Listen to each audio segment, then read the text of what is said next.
Welcome to FedHype Radio, where it's all about the hype.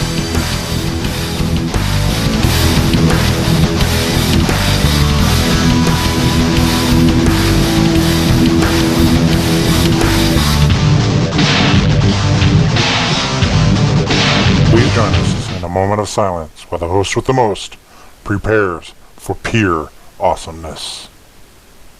FedHype Radio, where everything and anything in the land of Efedding can and will be discussed because it's all about the hype. Welcome to the 13th episode of FedHype Radio, and conveniently enough, it's the first episode of the new year, and so the first order of business is Happy fucking New Year. Today we've got a few orders of business to take care of. We're going to profile a couple of really cool feds within Fed Wars. We've got a new wrestler of the week and a new role player of the week to have a look at, and we're also going to be talking to a few guests. I'm, of course, joined today by my super co-host, Dave Demented. Dave is on the line with us as we speak. Dave? What's cracking? Not a whole lot, really. What have you been up to? Just working. Awesome. Slaving away for $1 a day. I wish it was just $1 a day. So as you heard, of course, we're going to profile a few feds. We got Pinnacle Wrestling, Apex Superstars Wrestling, and Badass Wrestling Alliance. We have a new wrestler of the week and a new role player of the week to have a look at. And, of course, we'll discuss what's going on or what's getting ready to go down in GOW as well. So we'll have a little bit of our fed, a few cheap plugs here and there. And, of course, you know what's going on with GOW because you've been helping us out and are helping captain the helm and sail the ship. Of course, you were the one that made the banner for us and got all the nice, sexy little championship belts. And our Power of the God Shield, which is newly updated on the site yesterday, actually. So I guess I'll just, before we get started, I'll say thank you for all the work. It was kind, looks good. GOW's looking pretty sexy. He's got a little bit of work to do, but sexy none the least. Mm-hmm. Looking pretty good. It is. So before we talk about everything else, we'll just get GOW out of the way. And, of course, in GOW we have a tournament starting. And in that tournament, it's the first of 4 tournaments that'll be back-to-back. And it's the first tournament's going to be for the GOW Main Event Championship. It's an 8-man tourney. And we have problems loading my screen. Okay, so we have Laughingstock taking on Seth Fire. We have Scott Storm taking on the Retro Revolution Kid 80s. We have Kalen Croft taking on Priest. And we have Jesse Styles taking on Aries. It's either Metaxas or Metaxas. Really not sure how to pronounce that last name. So I'll just go with both, and if I butchered it, sorry about that, call me LAL. Only once, though. And speaking of Captain of Colonoscopies, he is supposed to join us today. Of course, he's supposed to join us every week, and either he's late or doesn't show up. So, again, it's about as reliable as winning the New York State Lottery, which, you know, would be cool if we won. So it'd also be cool if LAL actually showed up on the show. But we're going to be joined today by Jesse Styles, Story, Nocturnal, Hunter Valentine might make an appearance. Should be a good show, interesting, we'll see what happens. Might even have a visit from Pikazap. I was talking to him yesterday and he expressed a little bit of interest in coming on FedHype, so we'll see what happens with that. Cool. So again, the tournament's coming up. Actually, everything should start taking shape this week. Roleplay deadline is this Friday. That way it gives us a couple of days to play with things. If we need to extend by a day, we'll do so. But as always, GOW will not post a show until it's perfectly edited and makes sense, and it is the way it should be. I don't rush things out there. We're going to do a few different things in GOW. Dave and I have been discussing a few things. We're going to do our first show as a written show, but we're going to toy with things and see how things go down the line. We're going to try some audio recordings. We, of course, did that in the past, GOWcast Showtime. It was successful. Second one was much better than the first because LAL fucked up the first one. That's a given. Yeah, we'll never let him down for that. He sucked ass. We had everything going smoothly, and then we let him in on the show. Yeah. But number 2, though, was very well done, and I really enjoyed doing the audio results. It was quicker. All we had to do was do the audio results and then post the results in, I guess, short form underneath, and it was pretty cool. I enjoyed that. We're also going to toy with the idea of a video fed type of idea. Dave, of course, has some nifty little software, and of course WWE 13, and he's going to be creating wrestlers slowly. So we're not going to do this until he's perfectly ready. We're not going to... Well, I think we had discussed it that we're just going to do the main event to start out with. Yes. Well, you know what we could do is I was thinking eventually we could do the audio results for the first couple of matches and then do the video. Because, of course, the way things work in GOW now is a show every 2 weeks. There's only going to be 3 or 4 matches per card. Yeah. There doesn't need to be any more than that. There's going to be a big pay-per-view every 3 months, which, by the way, TNA's copying me, the bastards. If they end up having Slamtastic 4, we're going to sue, yes? Yes. So anyways, a pay-per-view every 3 months, and GOW Genesis will, of course, build up to each and one of those pay-per-views. People will still be able to roleplay, because GOW has never been about getting to number 1 spot. We're not about making money. We're about having fun, creative stories, and just all-around good time. So we don't give a crap about any of that. So people that aren't booked all the time, roleplay anyways. Get your storylines going. Get things moving along. Pick a fight. Start a feud. I don't care what you want to do. You'll get booked. Don't worry about it. But first order of business, back-to-back tournaments. So the first 2 weeks will be for the GOW Main Event Championship. As that kind of winds down, I'll add a few more people to the roster. And by the way, we've done quite well. We're already up to a roster of 14, so I thank everybody on the roster for jumping back over to GOW and giving us a shot again. Because I know I shut down. Actually, in the long run, I regretted shutting down because I did miss it. I did, but I didn't. And then, people kind of were like, well, why don't you get things running again? And I always said no, but then, Dave talked me into it. He's a prick like that. Yeah, I'm good like that. But now I'm excited. I'm glad we did. And it's very manageable. Even with my busy schedule, I'll still be able to run things. GOW's not going anywhere. And even if I'm sick or absent, Dave has access to everything. He will run the show for me. No big. And it'll be garbage, guaranteed. If it's garbage, all hate mail goes to LAL. Everything we fuck up, blame LAL. So anyways, that's what's going on at GOW. I think we can pretty much stop talking about that now. We don't want to make the whole show cheap plug. We do not want to upset Moonchild. We don't want to upset Moonchild. He'll have a fucking coronary.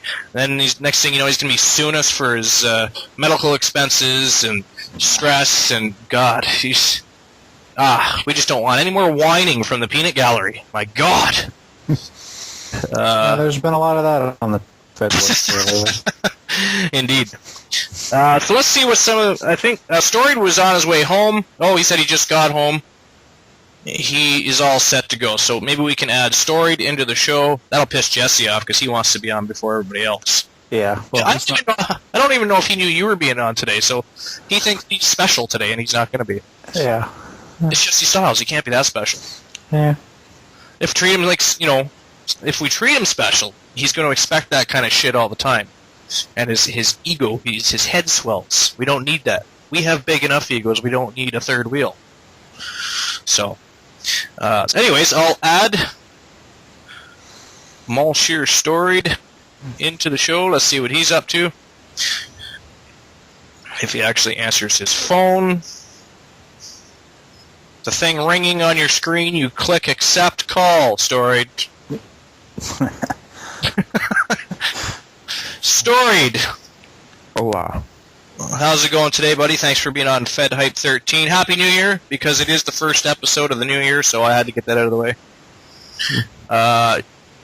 For anybody that doesn't know Storied, you either don't listen to FedHype or you're just playing retarded. He's, of course, the owner of Strike Wrestling Alliance.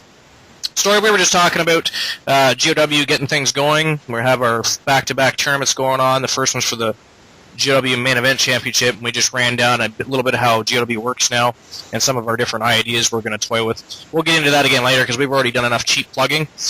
Got a few orders of business today. We're going to talk about the Wrestler of the Week, Roleplay of the Week, and we got a few different feds to profile. And it should be a good show. We've got a few different people on. And now that you're on, we're going to bring Jesse in because he actually thinks he's special and is going to be the first guest. We made you the first guest. You're special. Alrighty then. But are you happy about that? I guess. You guess? Oh, we gotta hang up on you and get somebody. Alright, let's bring Jesse Styles in. Do we have to? Well, we don't have to. I mean, I can hang up now and we'll just say, fuck them. You know? Okay, that works. It's only Jesse. He, too, is having a problem seeing the accept call on the screen, apparently. Jesse, answer the phone, you dumb fuck. You'll probably get disconnected 300 times like usual. Oh, yeah. He'll blame his kids. It was my kid's fault. He pulled out the cord. Yeah. He's not answering his phone call. So you know what? We'll bring somebody else in. Let's bring Nocturnal in. No, let's bring Noxter in. Let's bring him in. Let's see what he's up to. And he, too, is not answering his phone. What is it with people today that aren't answering their phones? They don't want to talk to you. It's disgusting, really. I suppose while we're waiting for Nocturnal. Yeah, man. Are you there? Excellent! Welcome to FedHype, episode 13. This is the first FedHype, if I'm correct. First FedHype. You're a virgin. We're going to pop your cherry today. Oh, thanks. Are you excited? I said pop because you have this voodoo doll on as your profile picture, so I couldn't help but to use the word pop. Virgin pop. Nobody's laughing except for Dave. I guess it must suck a joke. Fine, get off my show. You don't think I'm funny. Bastard. So anyways, Happy New Year. It's the first episode of the new year. We've got Story down the line, of course, the owner of Strike Wrestling Alliance. Other than that, he doesn't do too much but masturbate, so won't have a whole lot to say about him. You know Dave. He's my super co-host. Yeah, we know Dave. We do. Unfortunate, but we do. We're supposed to have a couple other guests, of course. We're supposed to have the Baron of Van Hammer joining us today, but as we discussed... Exactly. That's the key word, supposed to. We should all take wagers on the fact that if he's going to show up or not. We should take bets. He's probably knee-deep in MMO dodgeball. Now, here's the thing about that. And actually, I think he's done a great job on the site. I thought he was joking in the beginning because I didn't realize dodgeball was big enough to actually create an MMO game. I don't think it's big enough, but it's going to bring a lot of people back to their childhood type thing. Yeah, and you know what? And there's not another dodgeball type game on the internet that I've found. No, there's not. I've looked, actually. Just for fun the other night, he's the first one. And I do like how he's kept it similar to Fed Wars, so that's cool. It'll be for some people from Fed Wars, they'll be very familiar with a lot of the different things. Yeah, and then he's got a lot of people coming from another football game called Goal Line Blitz. That's actually where he got the idea to do MMO dodgeball from. Oh, yeah? Yeah. So, Nocturnal, we're going to be discussing a couple of different Feds today. I don't know if you're familiar with all the Feds on Fed Wars, but we're going to be discussing, just profiling a few of them, like Apex, Pinnacle, and Badass Wrestling. I've found some of them, yeah. Okay, so feel free to share your opinion eventually on those. We're also going to go over the Roleplay of the Week and the Superstar of the Week at some point. Cool. And other than that, we're just kind of waiting for different guests to show up. Let me ask you a question, Nocturnal. What got you interested in, seeing how this is your first show, we may as well pop your cherry now. We're going to make love to you right away. They'll have razor blades, I'm telling you. We're going to blade you, bitch. How did you first get into Efed Wrestling, and when did you get into it? Well, it's been probably over about 15 years now. I was a fan of WWE and all those back in the day, WCW. Just saw a Fed on, I think it was on, it was like an email Fed. Oh, yeah. So those, and I was like, oh, I'll try this, and lo and behold, I'm still here. And what would you say? Sorry, go ahead. Yeah, no, 15 years later, I'm still around. 15 years later. Oh, now, what would you say for you? What was the? That could be now. I don't care. But what would you say the peak of the Efed Wrestling was for you when you found it was the busiest, the best? It was about. Well, I was back in GFed 1.0 back when it was. I remember those days. You guys remember the DWF and TUF?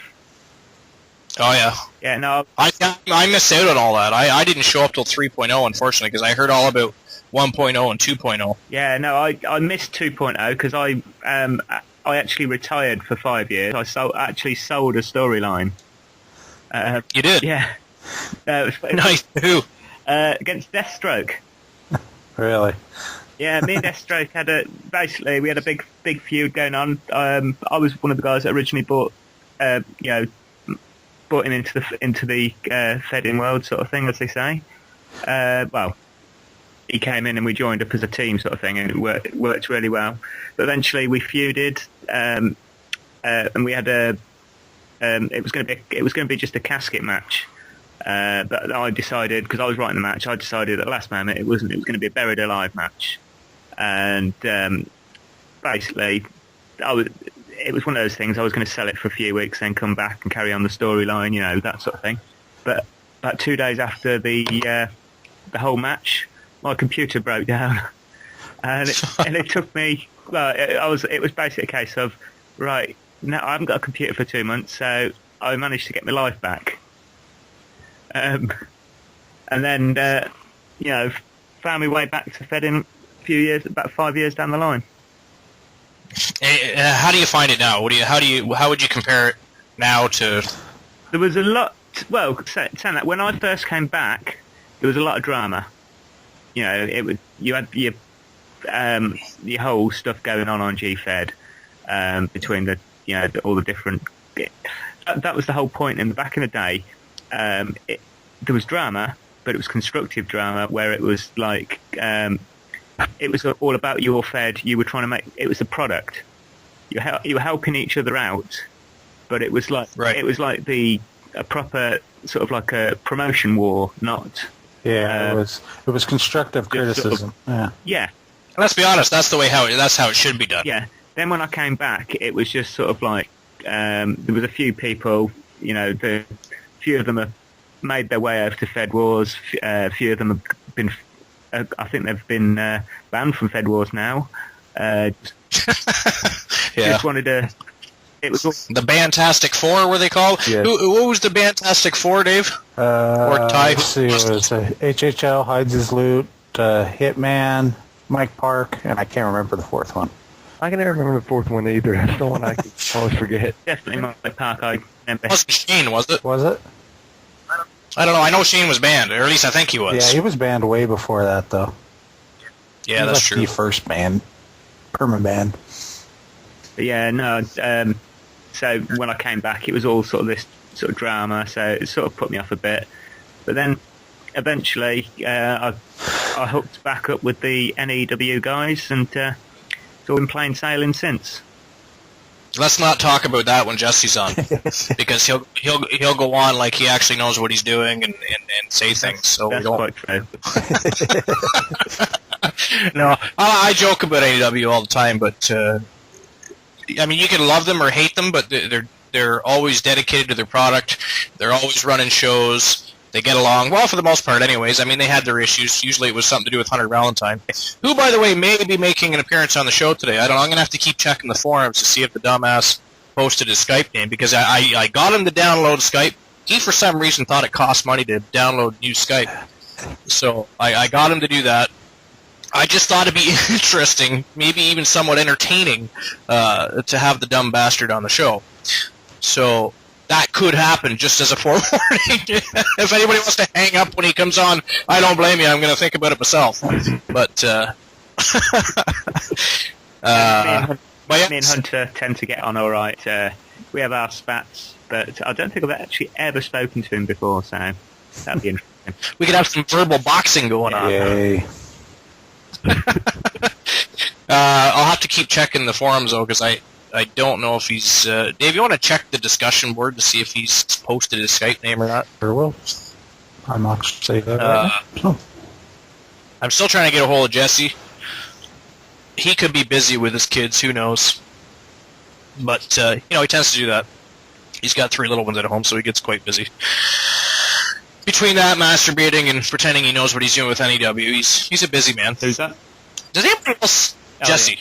Siles? Yeah. Does anybody think he looks like a young version of Kane? I think he's Kane's illegitimate son. I think that could very well be. Yes, he could be the bastard child of Kane. Katie Vick. Yep, I was just thinking that. We won't call him Kane though, because that's that's too elite. Let's call him or Isaac. Yeah, there you go. Isaac Yankem Jr. Which was actually a pretty cool character, actually. Yeah. Do you see Hunter on the discussion He board? has not replied to you yet. No. Oh well. While we're waiting for other people to join us, we may as well start running down some of these. Well, not running down. I should choose my words better. We're gonna run down the feds. You all suck. Sorry. Thanks for coming out. Lousy party gifts next I was going to say, time. wait for Hunter for that. Yes, we can run him down and see how he likes being ganged up on. Like he likes to. The thing is Hunter can actually write sometimes. Like some of his stuff is entertaining, and then other stuff's not so much. But I don't. Let's do this. Storied. Scale of 1 to 10. Hunter Valentine, our peer. 6.8. 6.8. Dave. 5. Nocturnal. Depends which character. When it's Hunter, probably sort of 8, 9, maybe 8 or 9. But some of his other characters are a bit weird. So less. Yeah, they're vague and sketchy. Yeah. But yeah, when he's on, I've worked with Hunter for a few years, sort of thing. When he's on, and like he had a feud in NEW with Valora, and that was the most entertaining I've seen Hunter. I really enjoyed reading his role plays, definitely.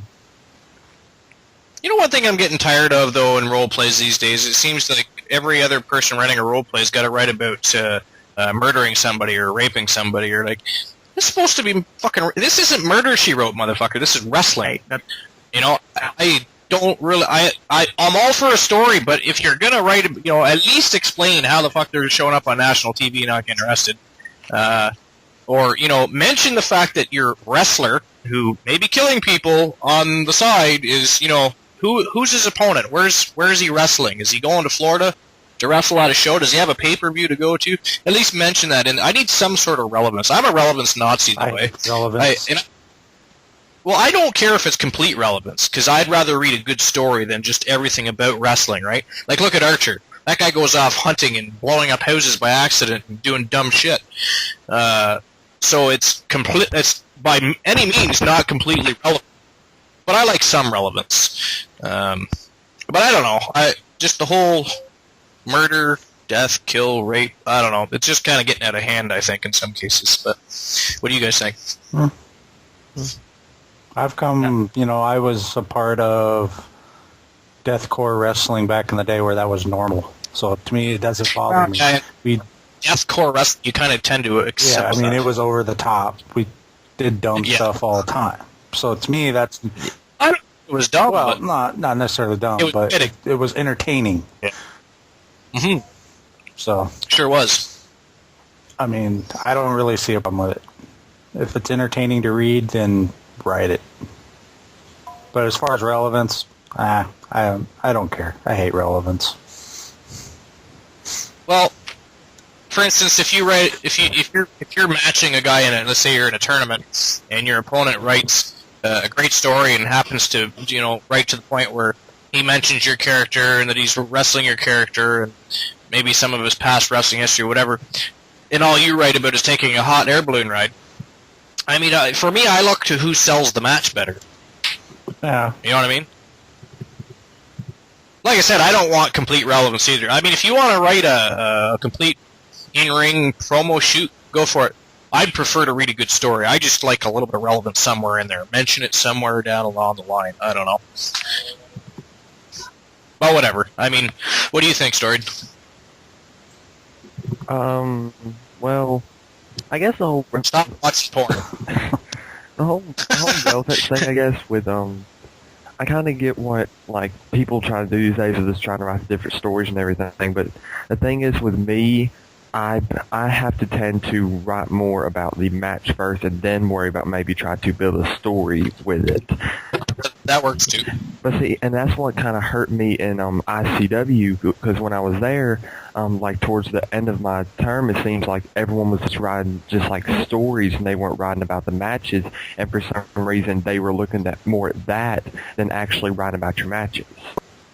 Which is strange when you think about it, because let's consider from Vince McMahon's point of view, when his guys and his producers and everybody and writers are getting together to write a script, I'm fairly certain they're just not talking about how they go to Dunkin' Donuts and have coffee with family.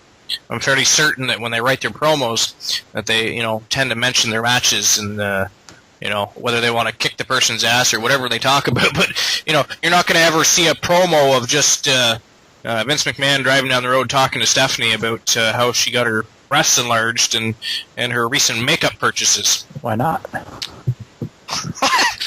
That is a good question. Interesting. It would. What do you think, Nocturnal? Well, if we didn't have that sort of thing, in Nocturnal wouldn't be around. Yeah. So what do you say? Relevance is less important? No. Don't get me wrong. I tend to have a lot of relevance in my role plays as well, but that's the sort of character he was when he first started. So he's just evolved through the time. When he first came along, he was just like this sort of monster, type character. Now he's evolved. He's now got he's had a family. They got killed. Not by him. I was gonna say. He's evolved through the years. So yeah, as long as I say, as long as there is a bit of relevance in there and it's entertaining, I like to read. Something. If I like to read it, I'll read it. You know what I mean? It's just a case of it needs a bit of relevance in there, but if it's got to be a good story. It's got to be good writing. Yeah, and flow. One thing I hate is, and I've said this on other shows. We've had lots of discussions. I think I just had this discussion on Jesse's Epic Failed radio show yesterday. Oh, I like bugging him. What was I saying? You were talking... Lost my train of thought. See, I mentioned Jesse. Fucked myself up. Mm-hmm. Oh, no. I still lost it. What were we discussing, Dave? I wasn't paying attention.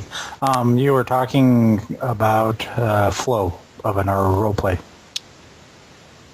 Yeah. Right. Oh, yeah. Because... I know what I was going to say. People writing novel style. Now, listen, I don't have a problem with any style you want to bring to the table, but here's the thing. Know what you're doing and make it entertaining, because all these people out there in Efedland today seem to be trying to copy one another by writing novel-style role plays. Here's fact. Now, some people may get angry about this, but fact is 90% of those novel-style role plays are horrible to read. There's no flow, they're not entertaining, the grammar's bad, they look like one big long run-on fucking sentence, and I don't know, I don't think it's meant for everybody. There's definitely people that can do it and do it very, very well. I think most people should stick to more of a script style. If you want to do narrative or third person, whatever, but I think for most people, script style might work a little better, they can work with that easier, and I'll be honest, in my opinion only, I think for what we do, script style is a perfect fit. Yeah. That's just my opinion. What do you think, Story? He had to run. He'll be back in about 10 minutes. Oh yeah, it says right there. Jesus, I should learn to read. Nocturnal, what do you think? I agree with you to a certain degree. I'm more of a novel writer myself, but there's place for everything. Absolutely. Everyone writes how they want to write, basically. As long as, like you said, as long as it's entertaining. I went back and read some of my old role plays from back from GFed before it closed down, and was horrified reading some of the stuff that I put out there then. And it was just like, oh my god, it's what the hell was I writing about? It was just like, so and so goes to the ring, bloody, but it says this, that, and the other, and it's like, I can't. Why am I writing this crap? and that, especially like you read some of it, and it's like I wrote some role plays, and they were like 200, 300 word role plays, and it's like that's awful. Where especially like now after working with someone like I worked a lot with Johnny Styles, and now I'm doing like 3 or 4, 5, 6,000 word role plays that I can do if I'm motivated to do them. And you know what? I have no problem reading a role play. I was actually talking about that too, because I tend to get carried away, like to the point where you could take one of my role plays and split it into 3 or 4 for some feds. Exactly. Yeah, they have 5,000 or 1,000, but it's script style. And one thing I always make sure is that, now mind you, mine's a comedy character anyway, so it's kind of easy to read anyway, because he's just doing a bunch of crazy shit. I don't know if you've ever read one of my Archer role plays or not, but he's like a combination of Steve Austin, Oliver Queen, and Santino Marella. Maybe not quite as off the hook as Santino, but he's a little crazy. He's obsessed with Rambo weaponry. He owns his own fucking military company that he bought from GE, which was a military company.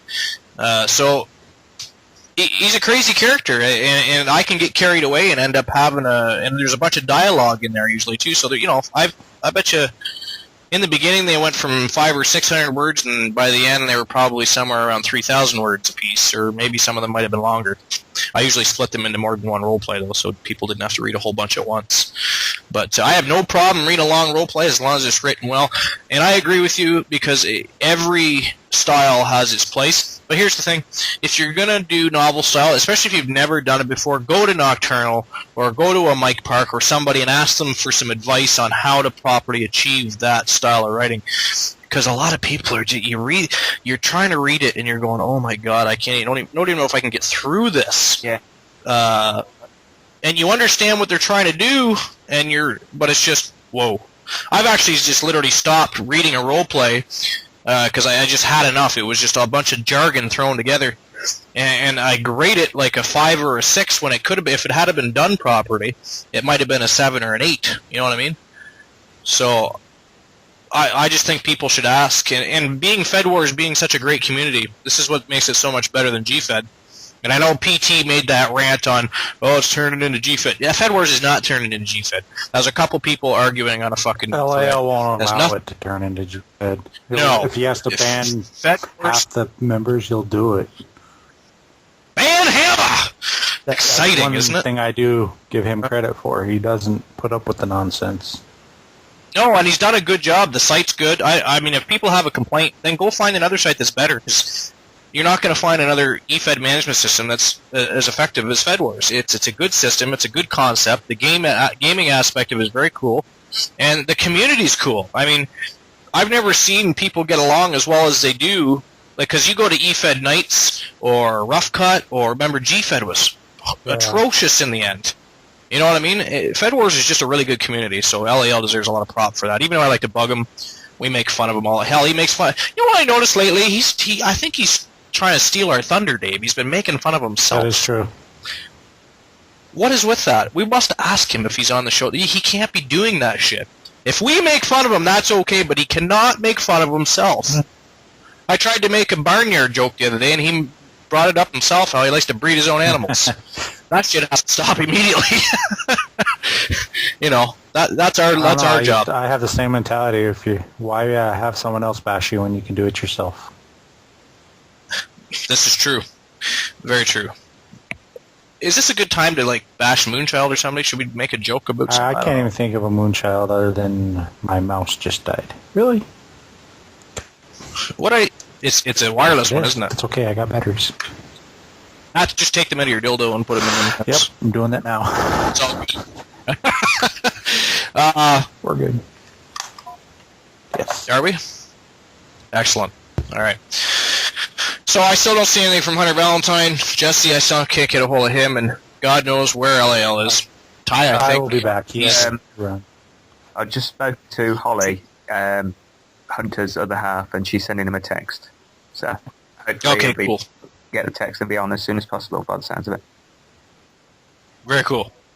That should be entertaining. So before he comes on and fucks up our day and ruins everything, let's have a quick look. Well, are you ready, Dave? Or are you busy still? I can make somebody else if you want. I don't know. Make fun of my. You can make fun of me. I'm looking for it. I don't care. I haven't heard before. So. Actually, I had a few more questions for Nocturnal. Let's have fun with, because he's still our FedHype virgin, and seeing how there's not a lot of people on fucking the show up. You don't mind if we swear, do you? No. You know what I was thinking? We never asked the guests. You know, do we keep this PG? Should we make it R-rated? How do we want to conduct this? We failed already because the last FedHype we agreed to it. We wouldn't swear, and you swear 10 seconds into the new show. Well, fuck me. What'd you let me do that for? Because obviously you didn't remember, you stupid fucking Canadian. Oh, well, I'm a bastard. I'm like that sometimes. I'm still trying to get a hold of Pika's app too.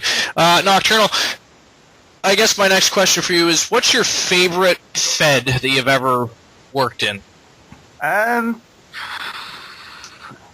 Jesse's probably going to kill me. No, there's actually two. One is the NEW, but also the DWF as well. Yeah, DWF? back from GFed 1.0. Yeah, wasn't that actually started by one of the creators of GFed? No, it was created by a guy called AJ Johnson, and not AJ Johnson that was in the GWA on Fed Wars 3.0. He disappeared when 1.0 died, sort of thing. I just want to take 2 seconds and invite another guest to the show. We got Pikazap on the line. Everybody's familiar with Pikazap? No.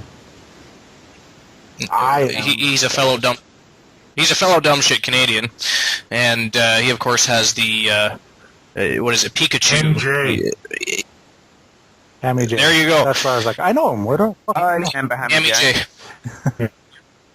You remember Hammy J? That's not my fault. I'm sorry about your luck. So welcome to the show, Hammy. Good to have you on. You've never been on before, so this is kind of cool. Nocturnal too is a FedHype virgin, so we've been popping his cherry, asking him dumb questions. So we'll probably do the same thing to you. At some point, we're going to profile a few Feds, talk about the role play of the week and the role player of the week. But before we do that, I was just going to ask Nocturnal a couple more questions, and then I got some questions for you too. So. And, of course, we're also joined by Storied, owner of Strike Wrestling Alliance. He's actually masturbating. He was watching too much porn while we were trying to have a discussion. And you, of course, know Dave. And that's not my fault either. So, I'm sorry you're on such a terrible show. I tried to get some decent guests on, but I just couldn't find any, and these fucks were available. So I'm like, whatever. Got to do a show. Got to have some guests. Pile in. So, anyways, Nocturnal. Who would you say your favorite storyline / feud was with? Yeah. United, Fed, or both? Right. Up to you. Back in the day, it was probably a guy called Brian Cage. Due to the fact that when we were GFed 1.0, Feds were opening and closing left, right, and centre, but we kept following each other through different Feds, and just this storyline went on for about 2 to 3 years through about 6 or 7 different Feds, and it was brilliant. It was just one of those Feds. We just worked off each other, and it was just brilliant. Back probably more lately, Johnny Styles he was a good one to feud with. We feuded with through NEW, through PCW when that came along, and up until recently. And then I think because Johnny's on a break, we're ready to continue the storyline when he comes back. So. Very cool. Now, who would you say who's the best role player you've ever come across throughout your Fedding years? Got so many. Like I say, Brian Cage, guy called the Holy Roller. He was good back in the day. Then when I came over here, we got people like I've liked working with people like Deathstroke, like I said. Johnny Styles. Even though some of his role plays are a bit weird to read. I'm trying to think. There's a couple of I worked recently with Father Nathan, aka Cronin. And right. You know, it was just I just put like a one-liner in my roleplay, and he did a whole roleplay off this one-liner, and it was amazing. Like some cross between Nice. the X-Files and The Exorcist, and it was just brilliant. It's one of my favourite roleplays of all time.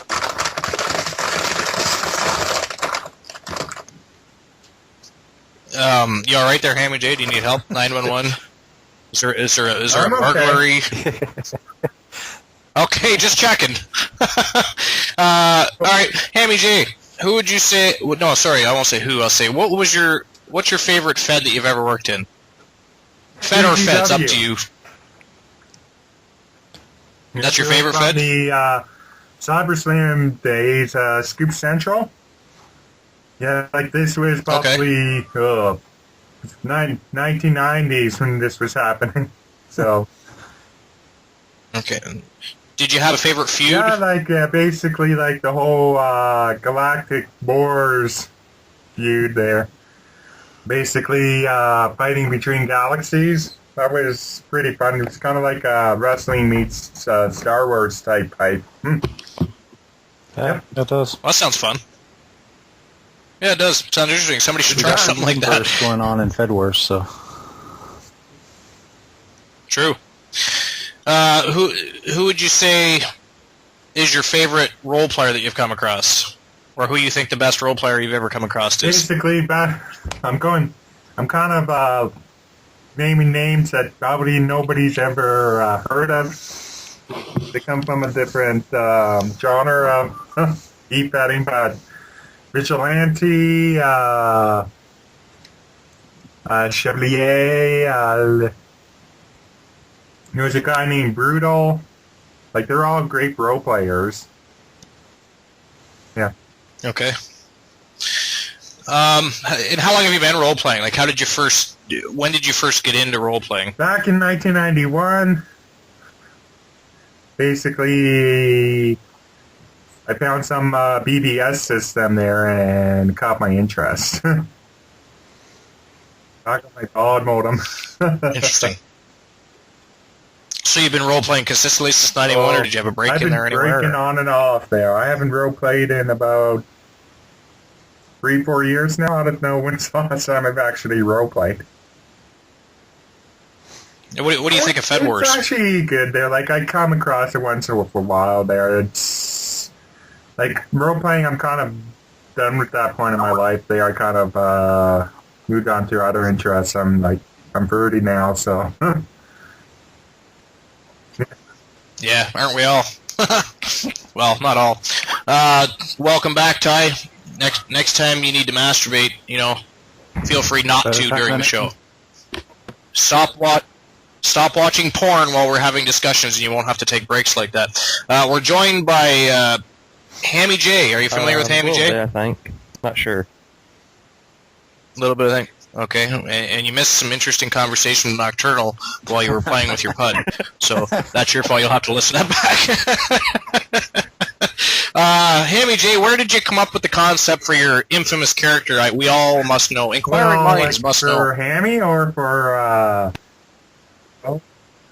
Both, actually, yes. The Picazap was basically the whole Pokemon phenomenon was just starting up there, and I kind of did it as as a joke there, saying, "Oh look, I'm Pikachu. I'm gonna kick everybody's ass there," and I was hoping that he would just kind of be used as basically a punting.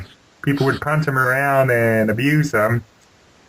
And what do you know? I win my first match, and then he keeps winning matches. I'm like, damn it! I have to keep this guy. He's now the champ. And what about the Hammy J character? He was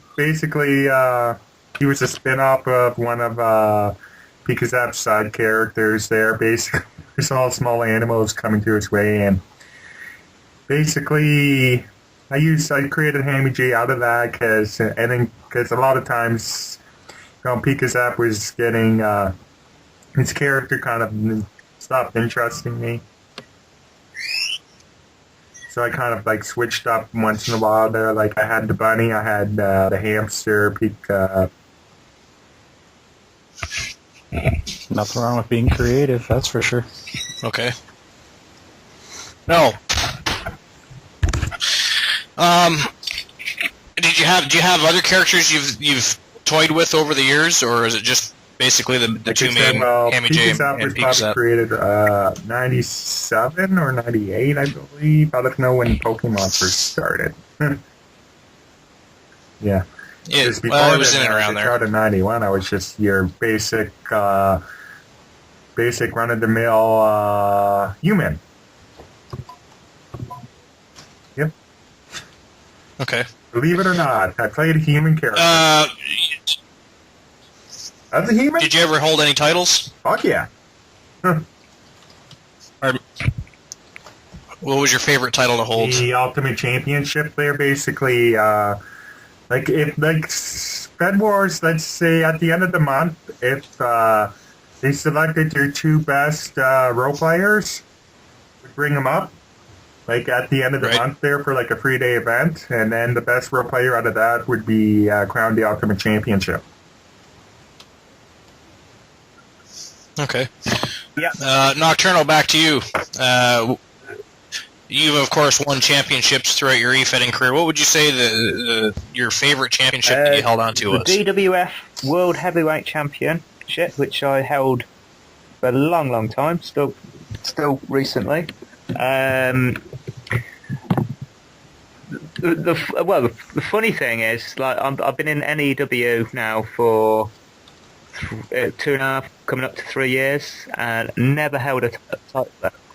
Yeah, never held the title. Sorry about that. And that's like, it started off as a running joke, but now it's what defines him. Like, he's gonna become the sort of the like. He's the gateway. Yeah, basically the gateway character type of thing. Pretty good. Like tonight, he's got the he's in a tag title match. Him and Seth Iser versus Valora and Apathy for the NEW World titles, the tag titles. That's going to be an interesting match tonight. Cool. And story? Well, of course, I haven't won a lot of titles in my career, but I guess the one that I've kind of enjoyed the most was when I won the ICW World title, because I got to have a great match with Jaguar for it, so it was definitely a big moment for me when I won it. I've held. And how many different titles have you held? W World and Transcontinental, whatever they call it. And then I held the Kapow. I can't remember what it was some kind of title in Kapow. I can't remember. And I held a when I was in Shoot Club, I held the SCW TV title for 1 day, and that was it. Okay. Do you... Sorry, Dave.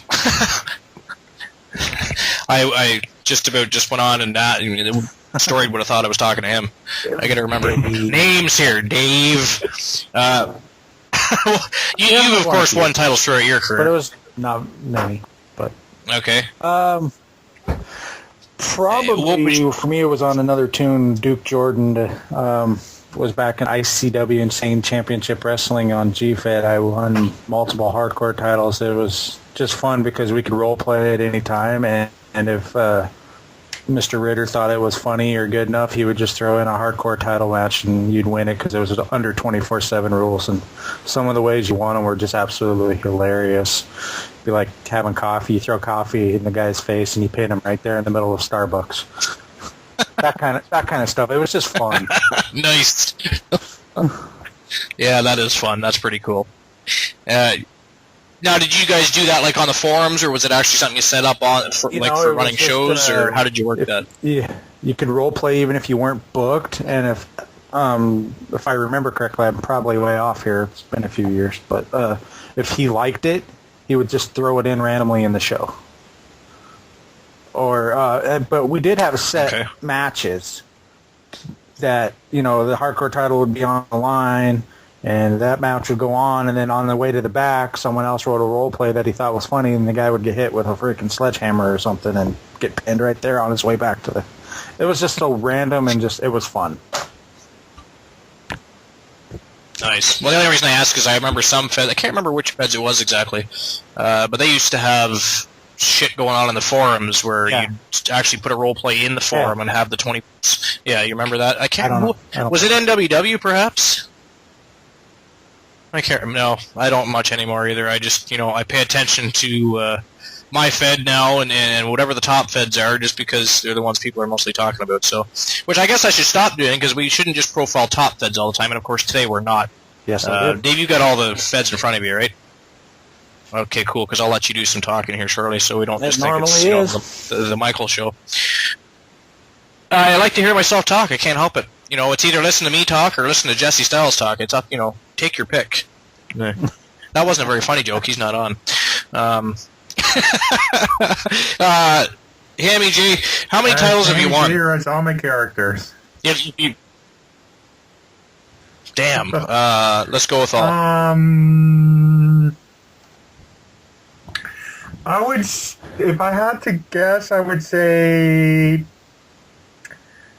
561, I would assume. I've lost count, honestly. 560. Jesus Christ. What did you do, start up your own feds and give yourself titles? My God. It's because, when I was like around 13, 14, I had about 15 characters going on at one time there, and because, like, CyberSlam had 64 active feds.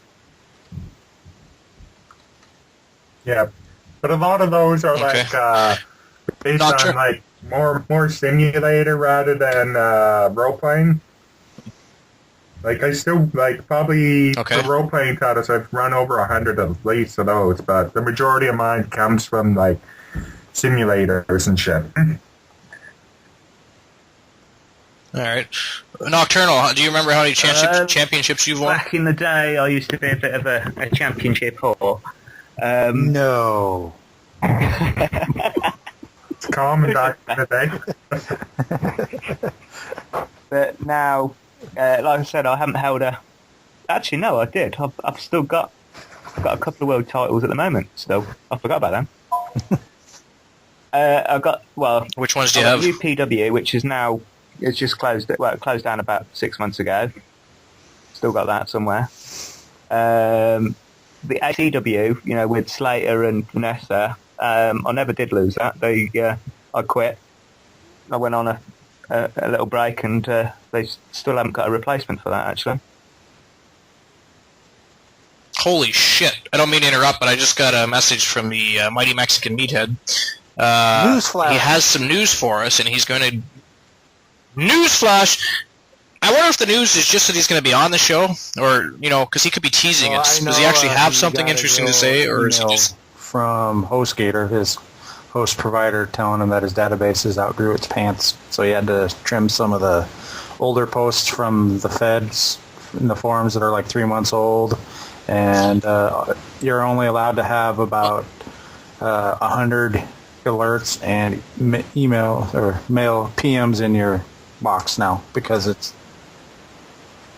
Well, he I don't remember he had mentioned he was thinking of switching to service providers. He's provided in the forums that he's had to trim some of the other forum posts. Now, can Fed heads like myself, can we help out in any way? Is like if we go back to our forum, our own forums, and go back and delete old posts, does that help clear things up? I don't know if or is it just deleted, if it's like permanently deleted, or if there's still a trace of it in the database. I don't know. I'd have to ask LL when he's on. Okay. Well, apparently, Baron Van Hammerstein is going to be on the show today. He's going to grace us with his presence. Into downloading Skype. I've been talking to him in the chat room. So. Yeah, I see that. I just popped in for a second. Yeah, tell him to hurry the hell up. That's sick bastard. That's disturbing. All right, well, we're waiting for some of the guests, because we're all going to have questions for LAL, like, if he breeds his own animals, why he prefers steered sheep to horses, stuff like that. What his sexuality is, which we're still not entirely sure of. Let's discuss the 3 Feds we've decided to profile today. Dave, I'll let you take over a little bit from here. First Fed I guess we'll look at is Pinnacle Wrestling. Pinnacle PW. PW. Not to be confused with Prevail Wrestling. PW. Yes, PW. Prevail. No, yes. Prevail. Yes, it's Pinnacle Wrestling. Sorry. Yeah. We fucking shit up. Your name is not LA. Dave, you're not LAL. Stop it right now. Hold on. Clear your head. Breathe. Okay, let's do this. All right. Awesome. Well, All right. when you first click on their Fed, they've got a weird-looking blue. I can't say I'm a fan of it, but it's not the worst I've seen. And that's my not first a dig thought on them. exactly, I mean, actually. Shit in my head. I hate when you do that. But, yeah. Freaks me out. I know these guys have been around for a while. I mean, they've managed to climb into the top echelons of the Fed rankings, if you want to call it that. Let me bring up the federations real quick. They're like number 2. I mean, they've got currently have over 227,000 XP. I mean, they're with over 181,000 fans. They actually have more fans than the top-rated Fed right now. World Extreme Championship Wrestling by almost exactly 30,000. So that's pretty cool. In case nobody else has PW pulled up, I just popped the link in the chat room there. And by the way, Nocturnal, Storied, Hammy J, I'm sure Dave will give you some time to give your opinion on the Fed itself when he's done running through. I almost said running down things. I'm going to stay away from that word. Yeah. I'm going to get hate mail, and I'm going to feel like LAL.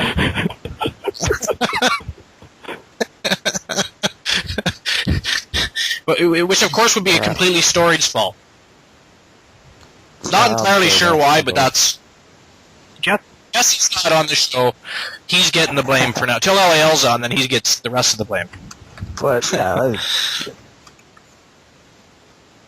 John Brewski. Why do I know that? You know, their layout for their main page is pretty simple. I mean, it gets the job done. What I do like is their little shout-out box from Twitter over here on the corner. I don't know if you guys have seen that. That's kind of cool. I don't see that on too many vids. That's pretty cool. Right now, and I'm not sure who does the graphics. I think E-Rock does, or if I'm not mistaken. I mean, there's nothing spectacular, but they are not bad by any means. I mean, they do a pretty good job. Overall, I'd give the front page, if I had to give it a score, it would probably be a 7. I mean... Just real quick, I want to welcome Lord Friday to FedHype 13. Happy New Year's, the first episode of the New Year. On here. All these noobs coming into FedHype. What's up with that? Popping people's cherries is a good thing. Well, Now, wait a minute, Vonderty's been on the show before. Yes, so he's a noob. You've missed a couple shows. Always new. I was going to say we've already made love to Vonderty. He's not. He popped his chair. God, get off his back. Stop calling everybody noobs. You just want to say noobs because you're afraid to say boobs. An Alabama you know. fan, so. All right. I had to go there. I'm sorry. So we're joined by Nocturnal, Hammy J, Storied, and of course, it wasn't my fault. He kind of forced me into allowing him on the show, but Dave is obviously on the show. Vonderty, I apologize. Again, I tried to get some decent guests, but the bottom of the barrel came up the fucking tube, and here we are. So, I'm sorry. And to make things worse, LAL's joining us in a little while, so things are just right fucked up. I blame Hammy J because he's a fellow Canadian and he could have warned me about all this shit. You don't learn. I'm here. You don't learn.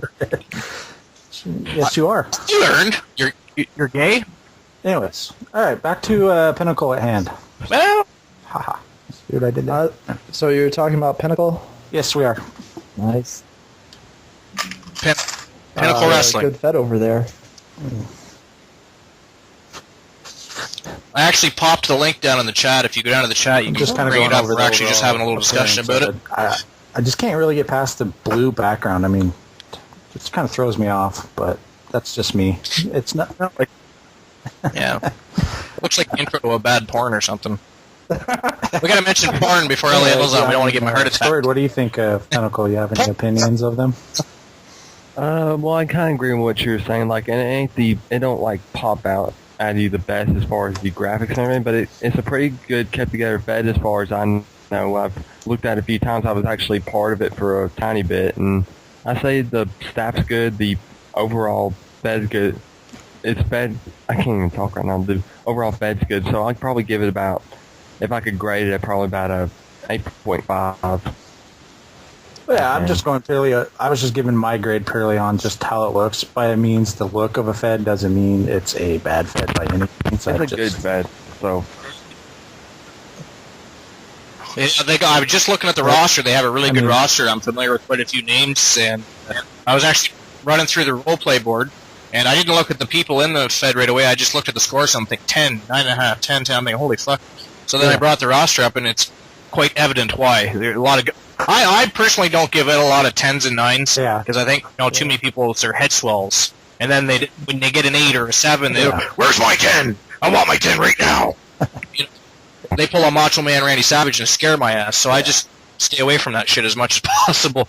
But they are awesome writers. Evander Cage, I've worked with him for years now because of course GOW's been open for heading towards 5 years now, so we had a bit of a hiatus, but. We'd already been open for 4 years before that happened. So Jack Daniels, I'm familiar with quite a few names on here. Of course, Tucker Blaine's on there. Yeah, so definitely. I see why the role I just want to make it clear I'm not bashing Pinnacle by any means.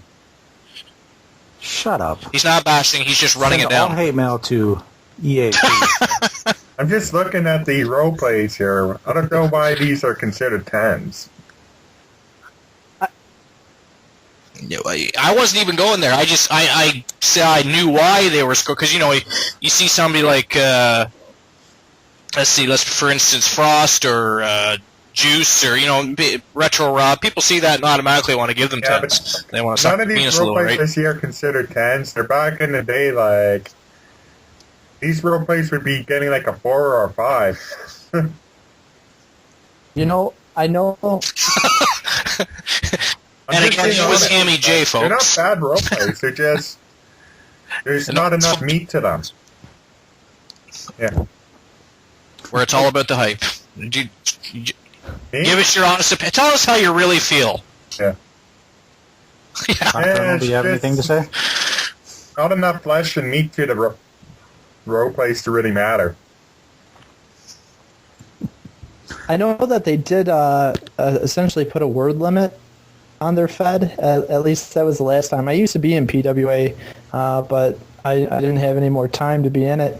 But towards the end of my run there, I think they were putting like a 2,000 word limit on it. I'm just looking through these, and a lot of them are basically at 1,000, so it might have even went down even more. Yeah, I think if I remember correctly, they did put the 1,000 word RP limit out there just because for time constraints, if I remember correctly. Because I have tried to keep up with them. So.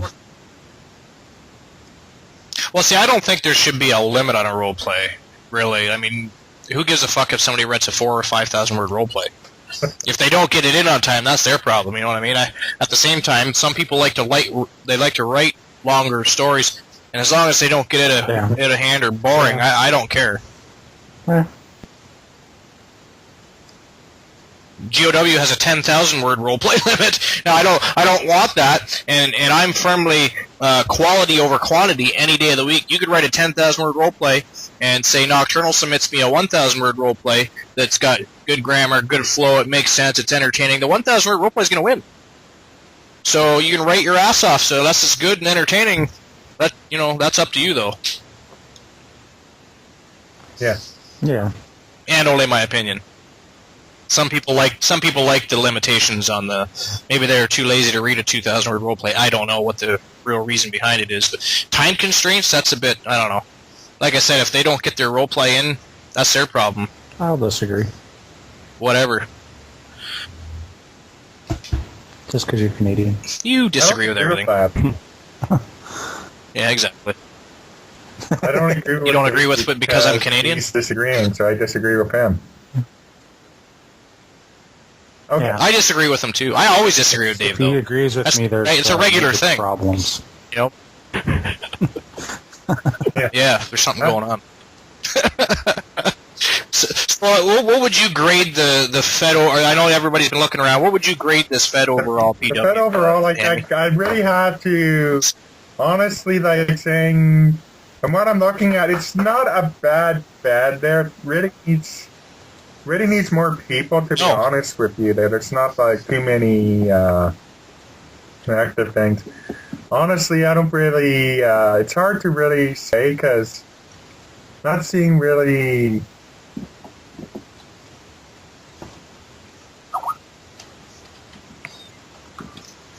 Got a Vander Cage in this Fed? Oh my goodness, he's still around?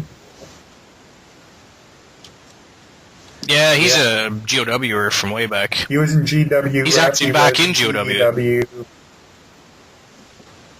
I know GOW. GWF and TEW. I was never in GOW. Yes, it is. That's not my fault, man. Okay, well, maybe it is. So what would you say on a scale of 1 to 10? What does this Fed do? 7, 8, 6, 10? It's not a 10. Did I say that? Inner monologue's not working.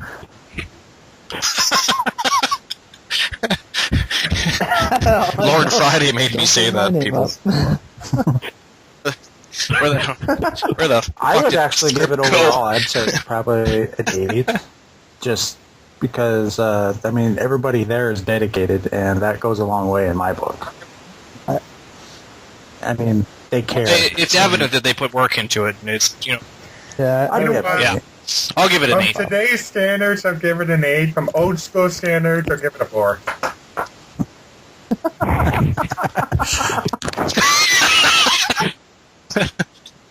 Now, of course, Hammy J's about 1,000 years old, people, so he's going back to the time when they used to send scrolls off with eagles and pigeons.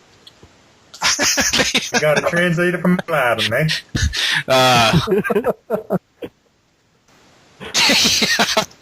From Aramaic to English. Lord Friday, what would you give this Fed? Are you having a look at it? Baron Vondrady, for you fucks that don't know who Lord Friday is. Baron Lord Vondrady Friday. Like I said, I had been there for a while. There's some really good talent there. You know, I am a fan of matches being written out, and they do summary style matches most of the time. But yeah, nothing wrong with that. Mm-hmm. Oh yeah, exactly. You know, I mean, as long as they're good summaries, that's what you know some what people I mean? like. You know, and I think they do a pretty good job. So yeah, I'd give it an 8. Yeah. And if you're a Fed that has a predilection with having 7, 8, 9, 10 fucking match cards, sometimes summary is the way to go to make sure you're not late. I don't do that shit. 3 or 4 matches per card and 7 or 8 matches for a pay-per-view or something, but not every friggin' show. If you're not creative enough to continue your feud without having to be in a match, you have to have that dollar value behind it, then whatever, go somewhere else. We're not interested. Because that's for most people, that's what it is. They have to be in a match because they have to have that extra money for whatever reason you want to train. Based on a monetary gain. Now, LAL's done a good job of controlling that, so it's not all centered around. Like, GFed was terrible for their value system, and so many people exploited it. It was just so flawed, it was awful. Yeah. So LAL really did his homework, and you know, lesson learned there. But that was the Story, what would you give the Fed? Did you ago. already answer? I can't remember. Fine. That's fine. Nocturne? Nocturnal, what would you give it? Roster at the moment. I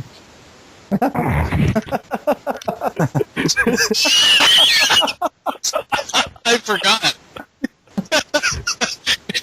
All biasm aside. It's true, but I've only been there a couple of weeks. The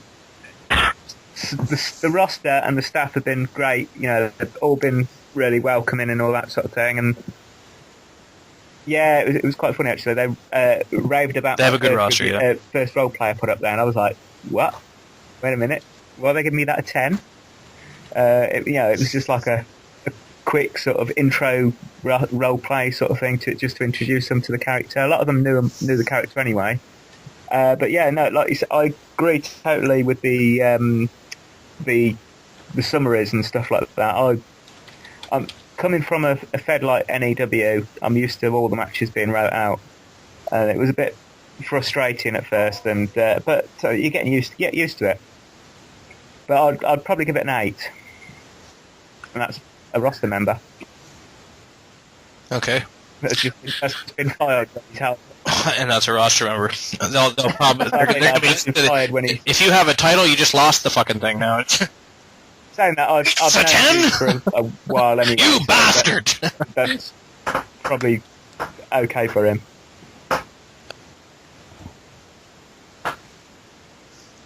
Alright. Let's skip on over to Apex. Difficulties because they host it off-site. So if you click on there, and it's going to come up page error. At least it does for me. No, I've got it up right now. Mind you, I had it up for a while. Well, I just every time posted I the go link in there, in chat room for anybody else that doesn't have it in front of them. Front page, so I'll let you take over that one. By the way, I'm posting a link, someone's name in the chat here. You're supposed to add them. It's Tucker Blaine from Fed Wars. Yeah. I just posted Supposed to add him to the show? What's his Skype name? Oh, all right. Did you get that? Every time I bring it up, Site, did you get Apex? Does anybody else have Apex up? Yeah, everybody else has it. Okay, Storied, I'm going to try and add Tucker Blaine in.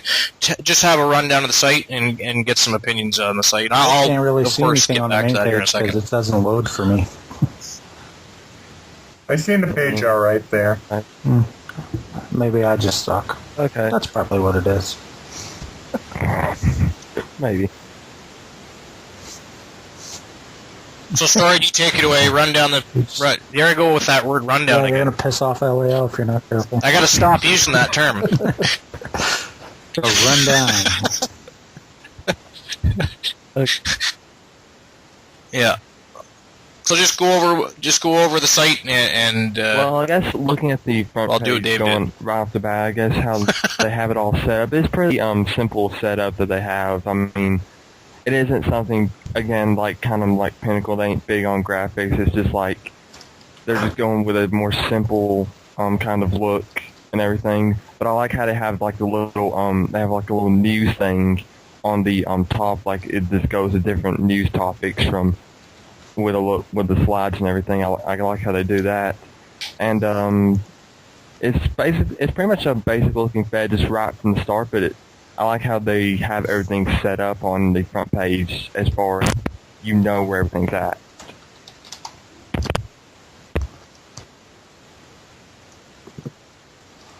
Yeah, Okay. looking at it, it's really nice front page. Nocturnal? Actually, I like the look of this. the only thing I had a problem with was the font was too small, but maybe that's just it is me. I a don't little know. bit too small. But other than that, it's looking pretty funky. Yeah, it looks nice. It seems like we said before, they seem to have got a good roster as well. But it's the problem again with a lot of Fed War Feds. Everybody's in every other Fed sort of thing. So there's a lot of people sort of spread widely across all the different Feds. There's quite a few from here. We're in PWA as well, and they're all over the place. But And then you have people like Father Nathan O'Connell and Dixie Clement in the Fed, and they are like in almost every Fed possible. But they're some of the best role players I know. So yeah, there's people like that can do it. But then there's others that are like. So who we got on this list? Actually, I don't know half of these from role-playing wise. I've seen them around. But yeah, there's some people out there that are in about 6 or 7 different Feds that can't manage to get a role play up in one Fed, let alone 6 or 7. Mm-hmm. But yeah, so from the front page, looks good roster. I haven't looked at the shows will say I agree too, but I will say this: I don't care for all the copyrighted imaging and images of. I don't care about the buildings, because they got a bit of a slideshow going on here. But I don't care for the picture of Gail Kim and all that stuff. Doesn't belong. You know what I mean? Be a little more creative than that. If you need help with graphics, ask for it. Especially, like I said earlier, FedWars is such a great community for many reasons. It's way better than GFed. Everybody gets along. There's a lot of people willing to help each other out, including Dave with graphics and everything.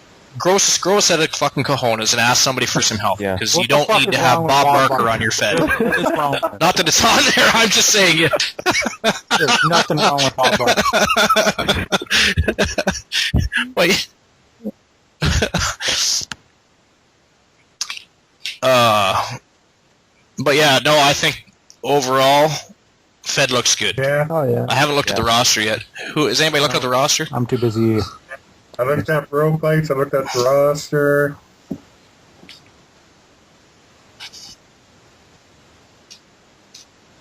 I've looked at it. You're looking at the roster?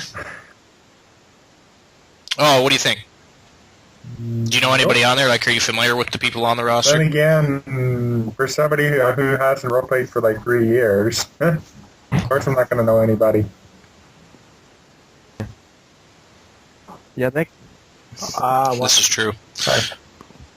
Dave? I was just like.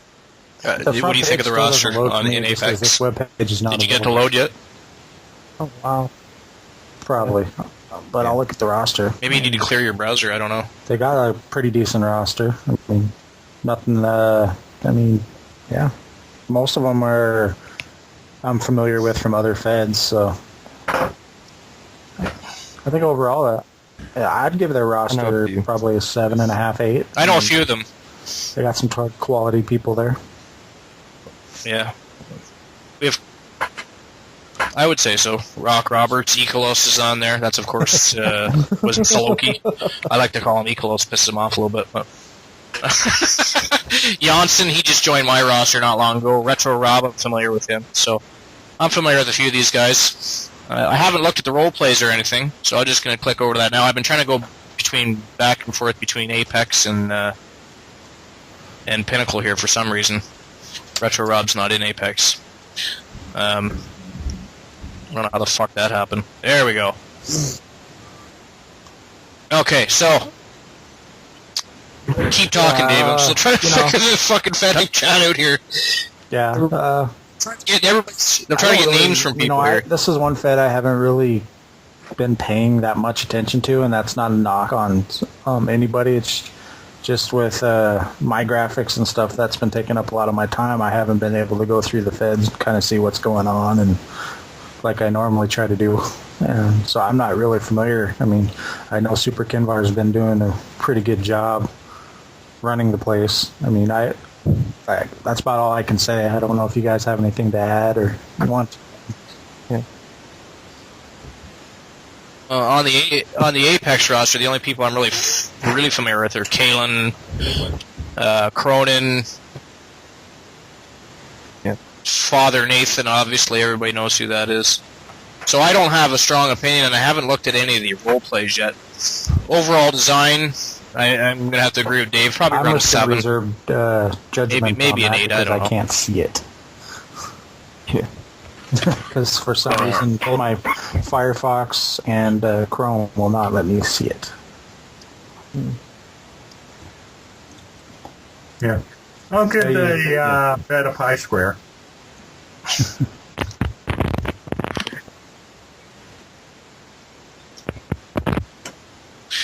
Okay. Does anybody have any other opinions on Apex, or should we skip on to the next Fed? I like the way people are grading the role plays there. They're not like going 10, 10, 10, 10, 10. Yeah, which is good because it gives that's annoying. people room to like improve, saying, "Oh, I'm only got a 7 on this role play. I better. What did I do wrong? Can I improve? I want to get up there."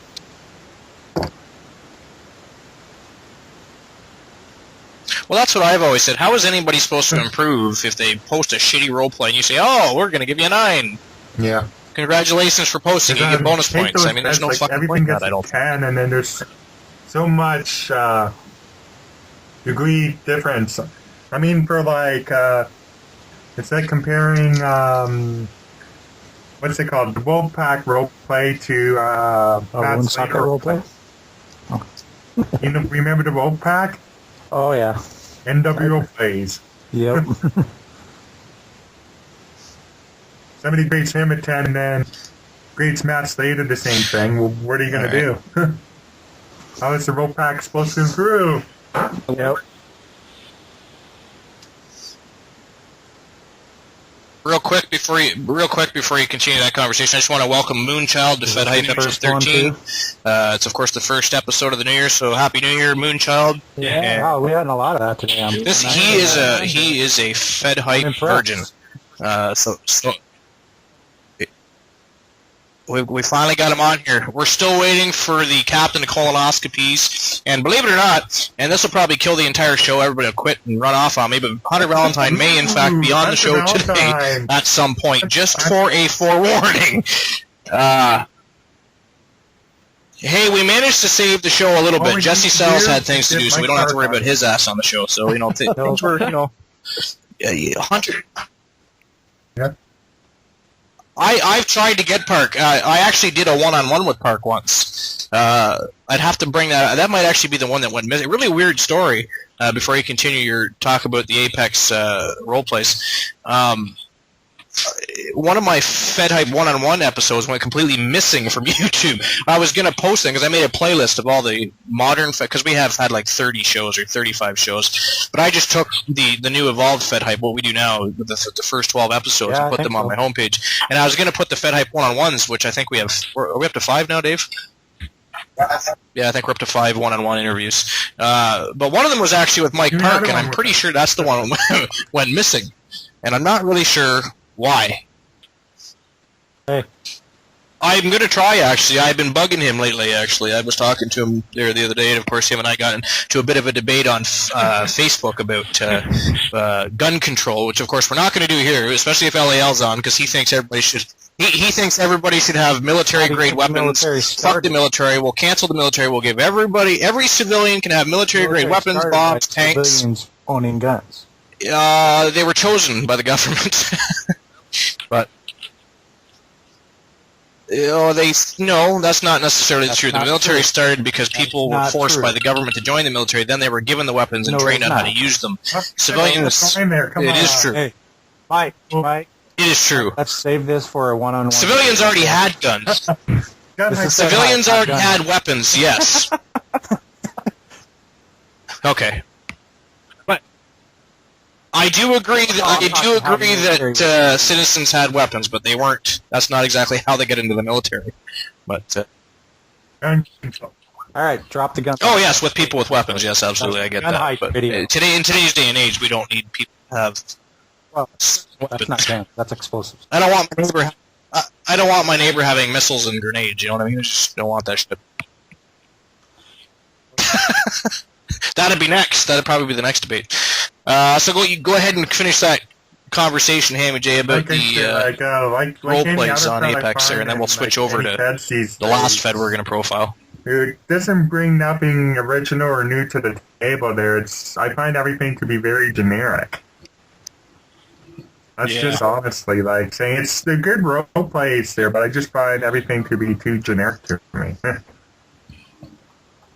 I think everybody should try to come up with like an original like theme for your Fed, like an overall idea that that can help attract people to your Fed, because suddenly it's not generic anymore. Like was that Dave talking?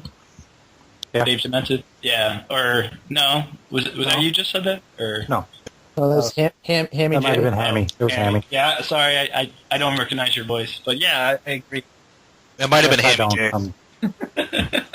But yeah, having like an overall theme. Dave doesn't know who he is. You got to excuse him. Universe, or like some kind of world that that exists in. Something like that's interesting outside of the ring, I think is important. So.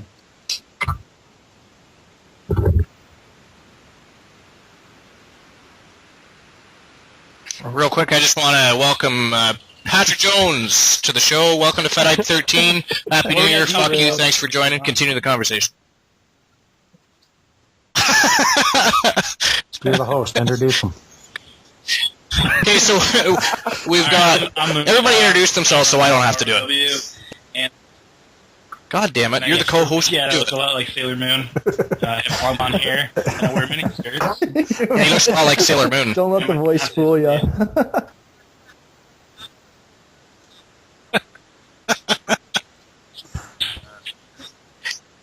And by the way, PJ, a.k.a. Jonesy, that's his new name for me. I call him Jonesy. This is turning out to be a good show. Because he's kind of sexy, so...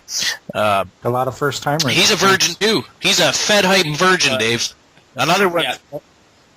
This is turning out to be a good show. It is. Yeah, he said it blatantly it's good to because all you did is talk about... And Moonchild, of course, used to make fun of our show. Remember that, Dave? Remember he said that... Well, it was at the time. It still is irrelevant. COW is irrelevant because it was a closed Fed. Is it still? I forget. Is it?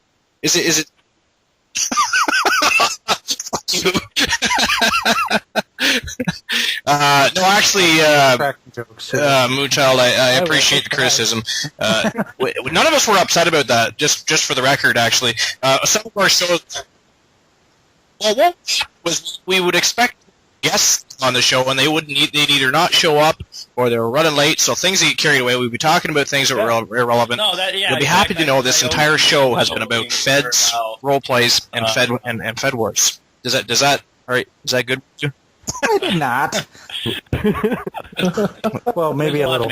You'll have to rewind about an hour because Dave made fun of your Fed earlier. No,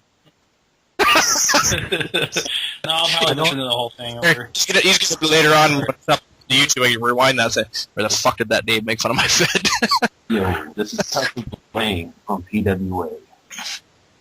So we've had 2 introductions. Moonchild, Dave. Who else is on the show? Tucker Blaine, and you got the Hammy J, and then you got Lord Friday. Tucker Blaine. Lord Friday. Lord Friday. And then we have Moonchild, of course, and then we have Nocturnal, who... Lord Friday. Yeah, he's not important. He's an Alabama fan. Hey, damn it. Did we mention Story? He's not real important, but we can mention him too. So we should kick him now that the barrel's half full. I'm below the barrel. I'm at the bottom. Because we weren't sure if people were actually going to show up, so we literally scraped the bottom of the barrel. That's why Ty's on.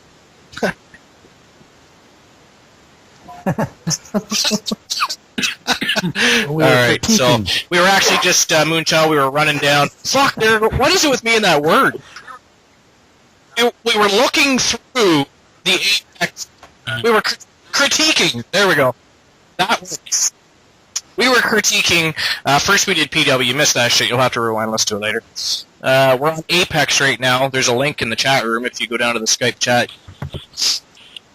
And you bring that up, you can have a look. BWA? They're just talking about the roleplay board right now. Feel free to give your opinion at some point, though, on what you think, how you think the Fed looks, etc., etc. I said PWA or no. Wrestling Association.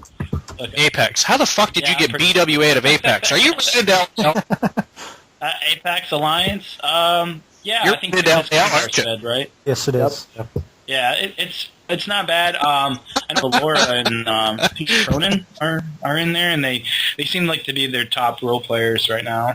I'm not really. I gotta look at their results. I think I took a look at them not too long ago.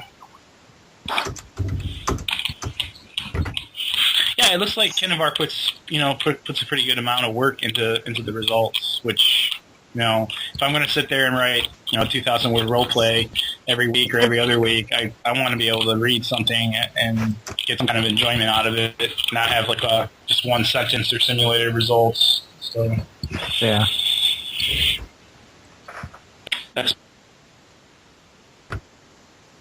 that's just scary.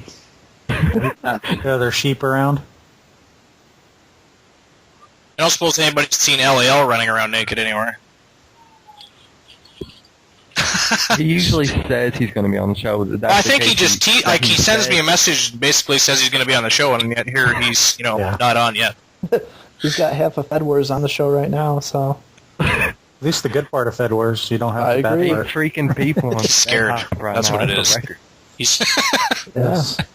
It's a good show. He does. Yeah.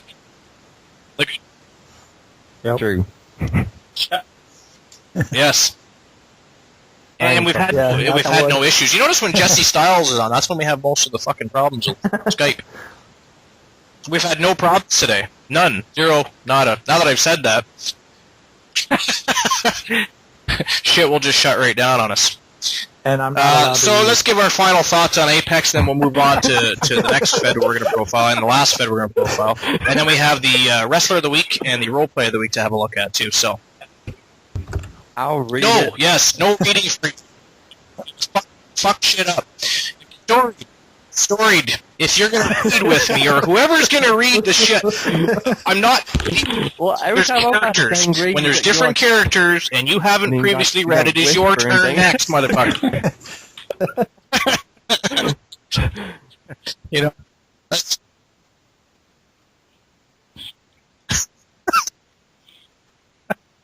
Know your role. So, final thoughts on Apex. I think I gave it a 7 with Dave. Who else wants to... If you haven't already looked through the Fed, have a quick look through the roster, through the role plays, whatever you want to do. Let's hear your thoughts. Hammy J's probably going to give it a 2 from, way back in the Crusaders day.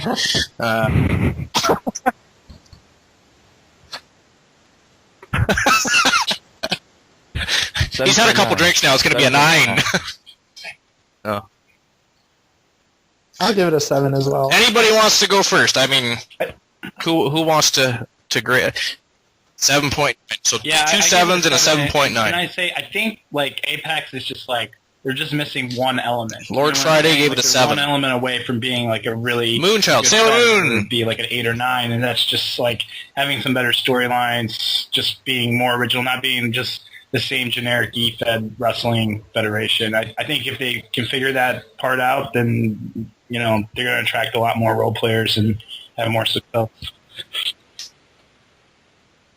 Oh, okay. There you go. Well, at least great minds think alike. You just made Hammy J horny because he said that not long ago.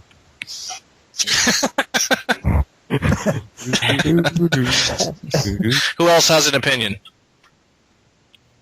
Yeah, I'd give it a 7. You motherfuckers, you guys are on the show. Nocturnal, did you grade it yet? I forget.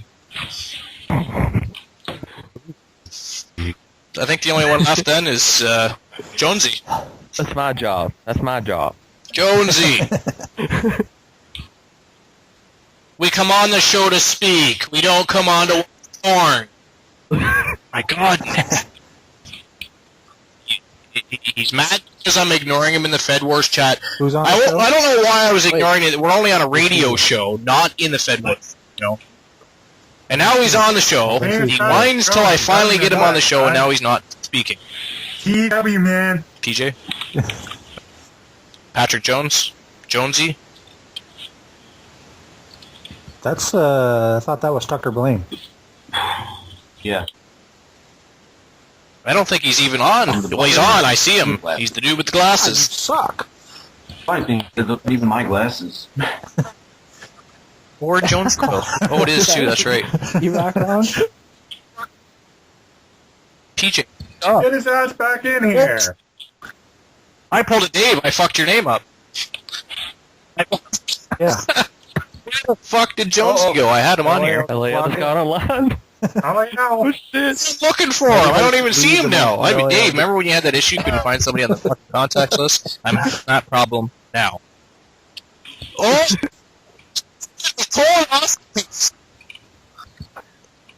God. Yeah, welcome. Oh, yeah, everybody fucking log off now. Job. Alright. Let's bring him on.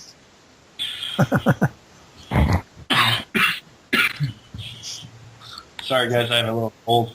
Yes. Change that shit 49er symbol. He's not Baron. Yep. He's signed the guru of eFed management systems, a.k.a. the Captain of Colonoscopies, the Mighty Mexican Meathead, the Baron of Van Hammer, Baron Van Hammerstein, Triple M. His introduction, and he's not even showing up. Any other names we can think of? LAL. He's a diva. He said, hold on, look at that. Oh, he definitely. keeps us waiting. Comes on the show. Oh! My gosh.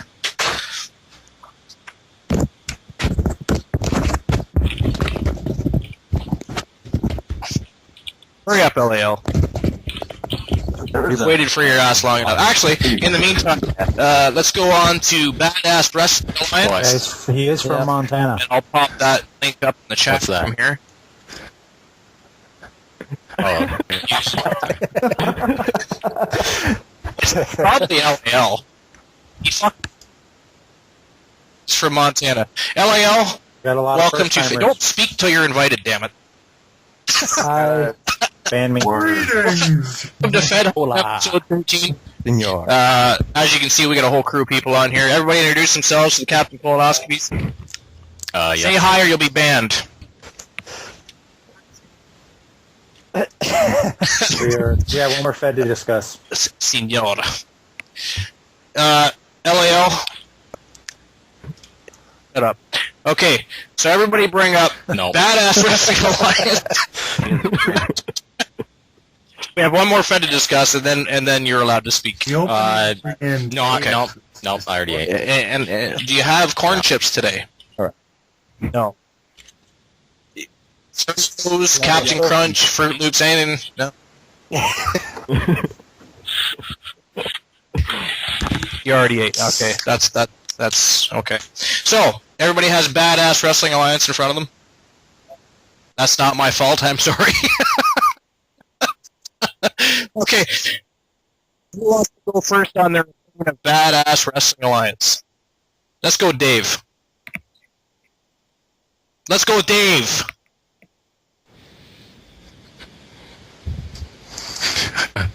Fuck. Or we won't go with Dave. Uh-oh. We should just take a few seconds to get everybody back on line here. Sorry, I got disconnected somehow or something. The Dave.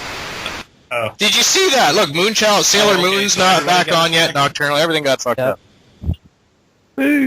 Sailor Moon. I'm here.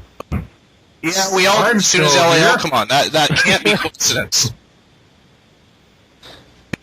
Everybody got disconnected. Now we're back. Oh, Dave's back. Nocturnal's back. He got another phone call. Oh no, wait. Probably. Dave is not.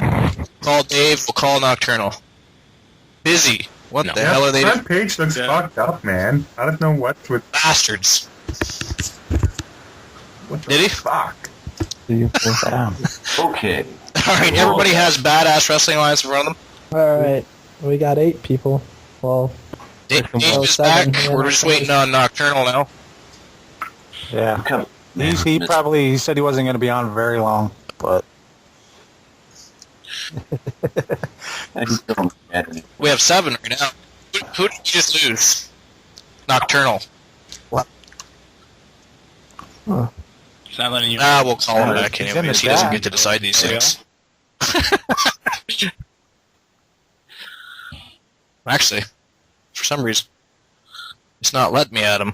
What the fuck? Overall, I mean, I'm not too familiar with him. I He's know in the these chat, guys but he have been doesn't appear to be around on the for a show, which is odd. In the Fed Okay, so Dave, you go first with your opinion of Badass Wrestling Alliance. But overall, I mean, their front page looks pretty good. I mean, I think, in my opinion, the graphics could be just a little bit more crisper. They're a little fuzzy, but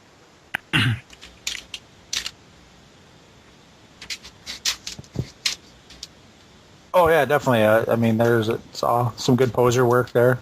And, It could. overall, I mean, But I just want to interject real quick. I agree, but I'll also say at least there's not a bunch of copyrighted imaging all over the front page. Okay. Mm-hmm. He's from Montana. You got to understand. Oh, we got Nocturnal back. Yay! Jesse, the same We person. have all 8 still again. LAL fucked things up, Nocturnal. He does that a lot. from Montana. He's, No, it's not.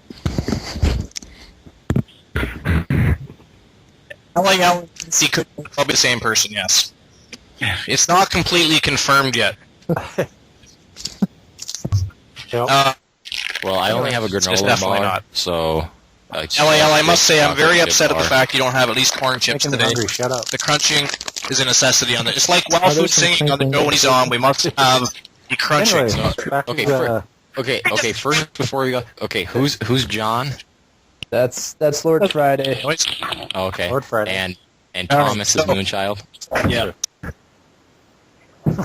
And who's Nero? John is Lord. Nero. That's Iraq. Who is it? No, it's not. Sailor Moon, get it right. Okay, Do you have someone kick everybody's Are we in a Zap out of this. drive-through? Someone kick a Zap out of here. Kick him out. Kick him out.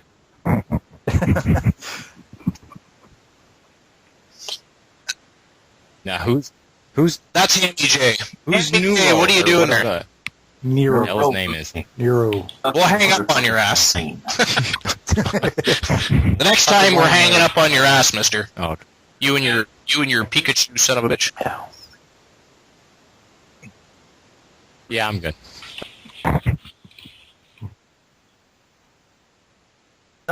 Just if I was Fucker the going to fucker. base, their front page looks out of So we the go back to three that Badass we Wrestling and probably Understand saw. Logan. Are you good? Although I couldn't see Apex, I really like their... Okay, Dave, did you have any other opinions, or we go to Nocturnal? I guess my... So... Just going purely on looks, their front page, I'd give it an 8.5. Yeah. Excellent. All right. What would you give it on a scale of 1 to 10? Do you like the front Let's say page? Very good. Bit blurry. 8.5 on the front page. That might be just Nocturnal. monster. While he's giving his There's opinion, bring up good the design on it. roster and see if you recognize anybody. Very different from anyone else that I've seen so far on GFed lately. Not GFed. GFed. Sorry. GFed. Uh-oh.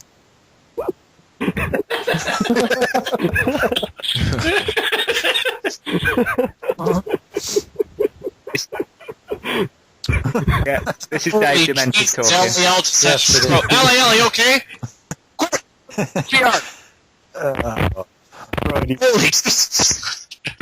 We brought him on the show just to kill him. Front page, I'll give it an 8.5. Yeah, I'm just going to look at the roster now. So what would you grade the on the I don't know if you've been looking through the rosters or anything. What would you on the front page alone, the home page? What would you grade? This is my first time actually looking at the front page. Besides it being blurry, I think this is really cool. I like how they did it. Okay, well, just doing that, we'll I'd go to give the it next an 8.5. person. It would be Lord a 9 Frank, if it what would was you a say little about bit more Badass twister. Wrestling Alliance? But yeah, that's looking pretty nice. That was Lord Friday. That was me. I just. You want me to say what I just said again? All right. Okay. Moonchild Lord Friday. next, I guess. Wait.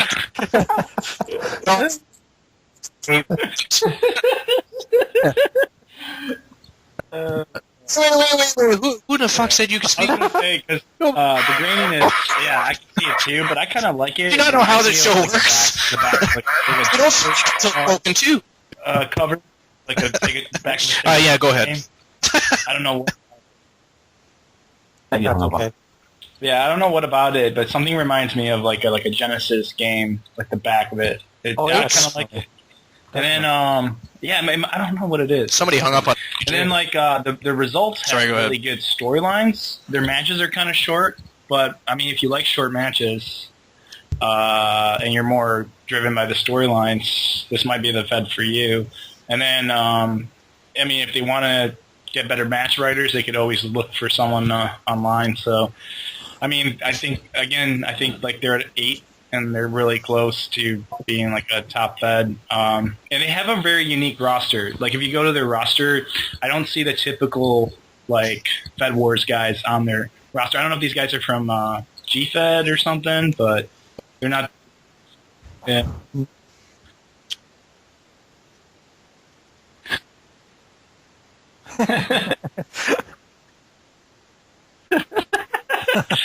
Oh fuck! Here we go again. No, I'm just saying. I think Poor LAL. I'm sorry, LAL. I bring these people on. I know they know not what to say. Also, these guys Please used to be. don't ban me for having these regular fucks on the show. It's EFED not too, my and I think some of these guys might have Seriously. come over from their EFED background too. Yeah, BWA. I talked to Jesse before, and There he goes again! Them before.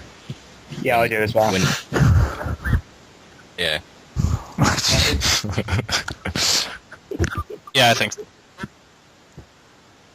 We had quite a few of their original roster in NEW. We had. Well, they must be good if we Jesse got knows Tommy them. Kane and the LA Keith and Ophelia Kane. They came over. Dave, stop making fun of I NEW. think a few of them have stayed. A few of them have gone back to the BWA now. So they're pretty good. They're back in the day, but we'll see how they get on with the.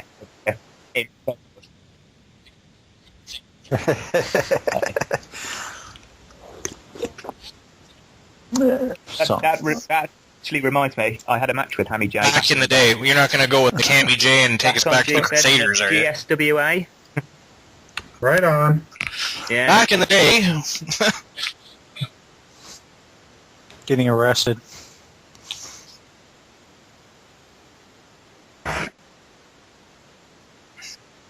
Oh, Yes. Hammy's Okay. back. Sorry, Hammy, we had to disconnect you because, you sounded like you were listening to a fire or getting arrested or going through the McDonald's drive-thru or some damn thing. I don't know. But LAL was complaining, and we just bow to his every will, so. Signature Niner. It's off. LAL, you of course know Hammy J. Yeah. Sorry, somebody in Shut the that building shit off. arrested. Wow. Yeah. What? Most excellent. Extra entertainment. We're just profiling BWA at the moment. Oh, it comes up automatically whenever the cop thinks the radar starts on there. It's Oh, kind excellent. of like a spy thing, yeah. Did you get the whole scoop? I need to know so I can. Yeah, did you get a them, scoop so. on that, or? Yep. Oh, do you own a property that you rent out? Yep. I own about Oh, okay, 12 cool. properties. now, Excellent. and have about Oh, they're tenants. 30 tenants now at the moment. Oh, wow. Is it just? I'm getting married. Yep. I'm sorry. Hi. Are Are you married? I already got a guy. Come on. you?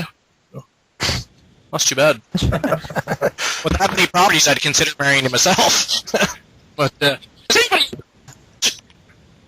Oh, okay, sorry. I wouldn't want to interfere. Well, the threesomes are always possible, though.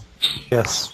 There was the whole LAL Wow Food and McFood scenario. Why can't we do it? Just a quick question before everybody grades BWA. Does anybody else think the Sailor Moon looks a little like a mean Aussie guy? Move on. I just have to bring that up. Looks like crap I'm looking at him there. going, he looks like... It's kind of scary. Honestly, I look at the front page and all the pictures look distorted. They're Yes. not very clear. Yeah, we already know. Okay. Here we go. It's been stated. And Part of the charm. Yes. Sorry, I was busy doing other shit. Okay.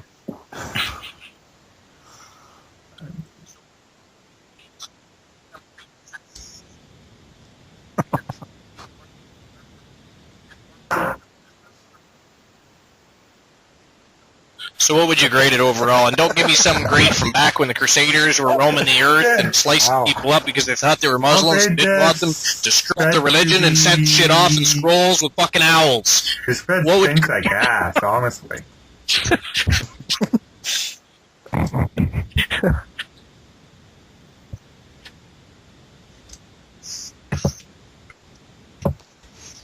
Bad enough, my freaking They're gonna love you. Hammy They're J gonna- are insane. LAL's gonna be getting messaged, who was that Hammy J motherfucker making fun of my Fed? I'm very upset. Me?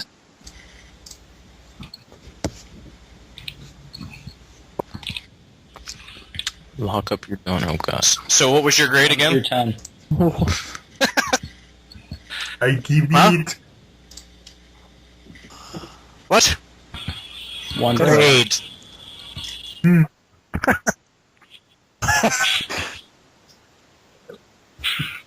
I give it a 10. Yeah, inch. Okay, something else graded. He can't fucking think of a number. No, I'm grading Can it. you count 1 to 10, motherfucker? Holy Jesus, really? Yes, but I'm grading. Are you I'm okay? grading this one in terms of shit, so. Some Tylenol, some Advil, says your head hurting. Yes. Gave the last bit a fucking 4. Oh, God. Okay. In terms of feces. Gotcha. Alright, so... that was my fault. Yes, want to know. But, you know, nobody objected. Nobody said don't bring a fucking Canadian out here. One's enough. 8.5. Hey, wait a minute, that's a stab at me. I'm the fucking host of the show, you can't I'll watch give it it. That's it. 8.3. Alright, so, Dave, you gave it a grade. Hammy, Story, did you grade it? Nah. 8.3, so fuck, Hammy J gives it a 10, you give it an 8.3. Okay. Yeah. Colonel. Calm down. Lord Friday. So I give it an 8.5. Lord Friday. Jesus Christ. I gave it an 8. What is wrong with the fucking guests today? I'll give it a 10. Sailor Moon? Just copying a hamster, motherfucker. Logan, you want to grade this, or do you just want to stay silent? You pussy. You just copped out. Alright. So I'm gonna give it an 8 myself. I think it's a fairly decent looking Fed. They obviously put work into it. Roster looks fairly decent. Role plays aren't too bad. I give it an 8 overall. I agree with Dave in the fact that the graphics could be slightly cleaned up. I don't care for the banner, but I don't give a crap about banners. But the rest of everything else looks pretty decent. So it's an 8 for me. The 3 profiled fest this week, Pinnacle, Apex, and Badass. Before we go on to the Role Play of the Week and the Superstar of the Week, which we should Yep, nothing. we could do that. Who wants? I guess with Strike right Let's now. start we're with trying to Story. get What's that going on in started Strike? up, kinda Nothing. like how I mean, Joe everything soon.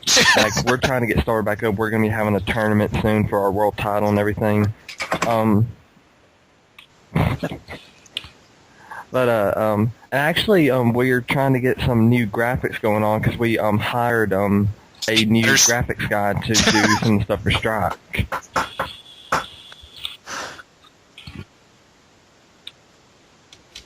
Pretty much, yeah.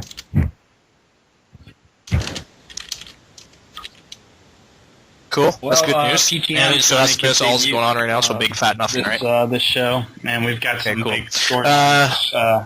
Sailor Moon, what's going on in ROW? Dealing with. We've had Vastrix has been our big heel for a while since he took over WCW for me about 5 months ago, which is Alan Anderson, and PTM is typically a heel too, and the two biggest heels in our universe are gonna kind of collide in the opening. I don't want to spoil anything, so you guys can check that out. We've got, let's see, Jesse Styles was supposed to take on El Envy, and they're both from NEW. Jesse couldn't RP this week. He had some personal stuff to take care of, so Envy's gonna pick up the win, and I think he's gonna be a pretty good addition to our roster. And then let's see what else. And then we have a Tough Man title match between Cronin and Dixie that's going to be pretty good. It's a over-the-edge semi-truck battle royal where basically we got two semi-trucks lined up next to each other, parked next to each other, and they're going to fight on top. And whoever tosses their opponent over the edge of the semi-truck is going to win the match and the Tough Man title. And we got our MMA titles on the line between Eric Dillinger, who's been a pretty consistent role player in our Fed. He's been getting 10s for a while, and he's got a big match coming up next week against Jim Jackman, which is Baron Vendretti's character. So, John, are you worried? You worried about that match? Oh yeah. And then, we got another Aerial X title match, which Aerial X division in ROW is kind of interesting. It's like you don't have to pin your opponent, and you can't make them submit. You have to hit 3 aerial moves from above the top rope or higher in order to win the match. So, yeah, it's a little different. Interesting. That's interesting. I will definitely read it. Nice. Oh, Very innovative. Nocturnal. That is interesting. I like that. Seems I know you're part of the staff. Does anybody else have a Fed they'd like to profile or discuss, or a Fed they're in, a match they've got coming up, anything? Because that's what I'm drinking right now. All right, I'm going to go get a beer. You guys talk. Jesus Christ, Sailor. This is not binge hour.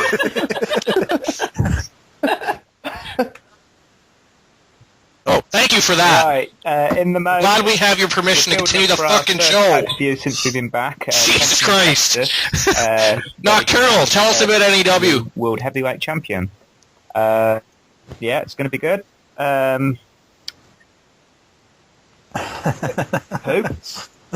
Who?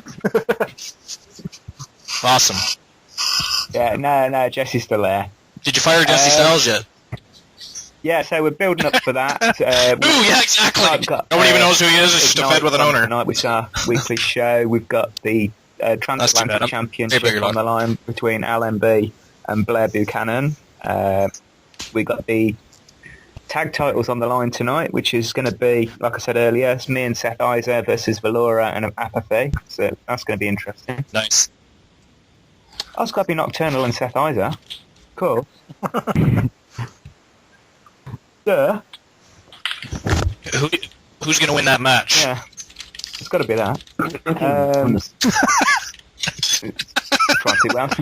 I said, we're building towards the pay-per-view. What was I thinking? Divisions up at the moment. We've got the Youngblood division, which is basically the sort of like the new people there, and trying to get them more involved in the place. They're building up towards their sort of proper Youngblood title match, which is going to be it's going to be very good actually. It's going to be interesting stuff. So yeah, keep an eye on it. It's going to be Fed to look for in the future.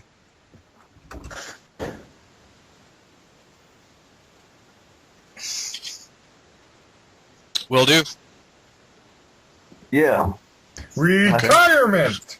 And does anybody else have a Fed they're in, own, or involved with in some way that they'd like to give a shout out to? Before you reviewed the Pinnacle, I'd go ahead and drop some knowledge that you guys know what's going on over there. No, he came on right after.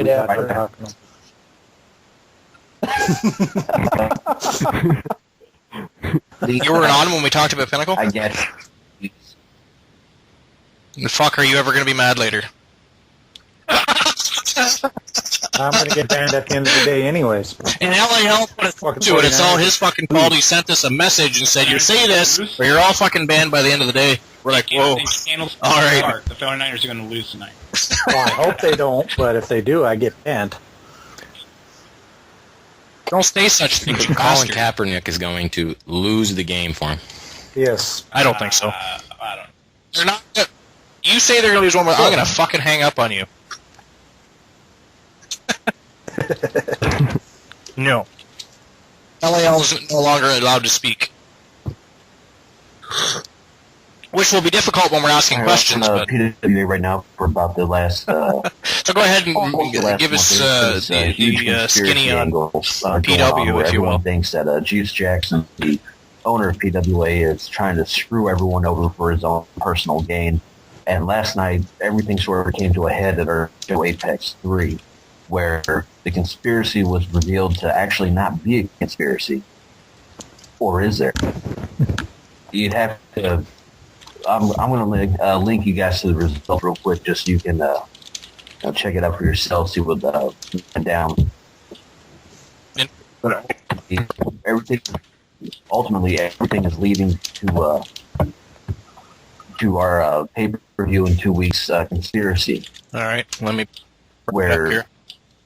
honestly, the awesomeness is going to be so fucking hardcore. It'll make Fed Wars explode. So LEL, download your codes, move to a different server because this will be the end of Fed Wars. It's going to be that awesome. Okay, what now? I wasn't listening. That's shocking. After this show.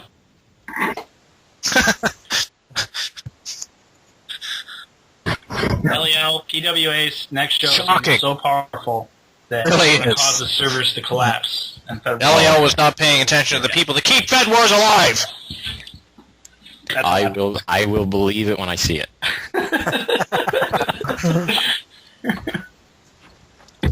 Well, it's going to happen, but no, we just had another huge return last night. A couple of guys that had come back in the last few weeks. Maxwell Saloni and David Dreadful, and they've been keeping things plenty interesting for us. And then just last night we had Josh Severe come back, who was very important to PWA when we first moved over to Fed Wars. So it's great to have him back. Great to have all these guys back, and just things are just getting so hot right now. It's PWA is really a place that you guys should keep an eye on just for the drama alone. It is fucking awesome. I'd say that's the one thing that makes us stand out above all the others. It's just the amount of drama that we have going on within the storylines.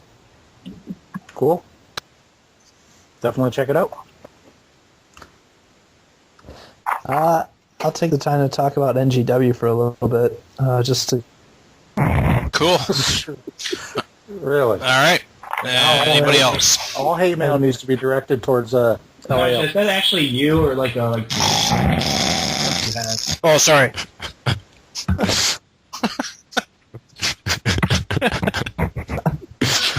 that's LAL snorting coke. I did not realize. Anybody else stay out of the coke? Go ahead. Yeah, I didn't either. All right. Well, in case no one knows, RDJ had to take a step back from NGW, and Summeroff stepped down. So Scarlet Rose is taking over, and Flint Rock is helping along. Yep. Vince Strife, for anyone else who doesn't know him. But they're trying to survive, especially with the holidays and whatnot. It was kind of slow around there. But yeah, it's under new ownership, and hopefully it still keeps going strong. They have some decent storylines going on, and it's it's a good Fed. So it's been kind of slow everywhere since like right before the holidays, and then during the holidays, and now afterwards. It's been really slow. It was a slow 2 weeks for RW too. So yeah.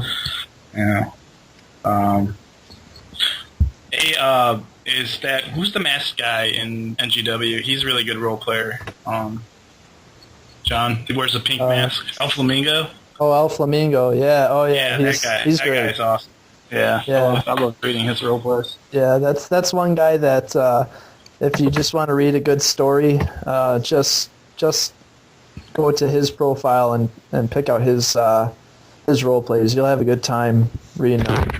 I wanted to have a good feud with him with Lulu Biggs, and then I just got too busy with all my responsibilities. I think I was still running WCW, and I was starting to run ROW at the same time, which was crazy. Yeah. I do have a question for you, Moonchild. How did you come up with the idea or concept for your parallel universe thing? I think that's been great. I love reading your stuff. Well, I'm a huge comic book fan. I've been reading Marvel Comics since 1999, 2000. So, and then I've read a lot of stuff from the 70s and 80s. I'm a big Watchmen fan, and the idea of an alternate universe kind of was birthed from the idea of Watchmen, where in Watchmen, I think it's Nixon who's changed the Constitution, and he's elected himself 3 times. Or not elected himself, but he's been able to run 3 times for president and has won. So he's had 3 terms in office, and the government's really corrupt and stuff. So I kind of used that as kind of an inspiration, and I also used what was going on in in the world at that time. There were a lot of riots going on all over in the Middle East and Europe, and here in the United States in New York. A lot of the Occupy Wall Street stuff. Yeah. It's kind of a big inspiration for me, and I do read the news a lot.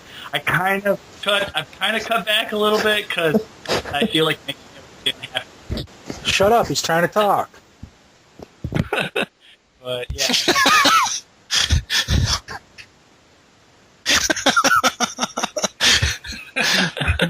Sorry. Pete Gas. Couldn't help it. We were discussing whether Sailor looks more like Pete Gas or Brad Maddox.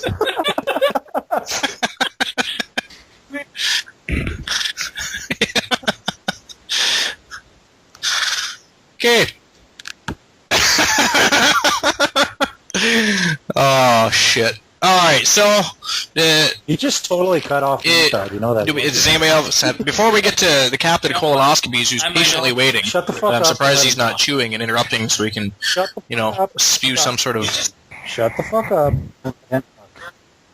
Well, we... I asked him a legitimate We're question. not allowed to have anybody on the show that knows how to speak. Fine. Bitch. Fine. Sailor, it's your show. You go ahead and speak. I realized we're like, the people versus the government and corporations. So, like, the Rebels of Wrestling, which was originally was the president of Rebellion Online Wrestling, who had been screwed over by LAL, which I used what happened with my fight being locked when I first joined Fed Wars as kind of inspiration to come up with this idea where he was an owner in Detroit trying to start up a wrestling federation, and he didn't pay the sanctioning fees to be in the Fed Wars territory. So I had the idea that the Fed Wars was like a territory in the United States for wrestling, and LAL was the president of the governing body that kind of sanctioned all these wrestling federations to be, a part of the to be able to wrestle in the United States. So Ivan Stricker doesn't pay it, and they get into a huge argument, and LAL roughs them all up in his office and then throws him out of his own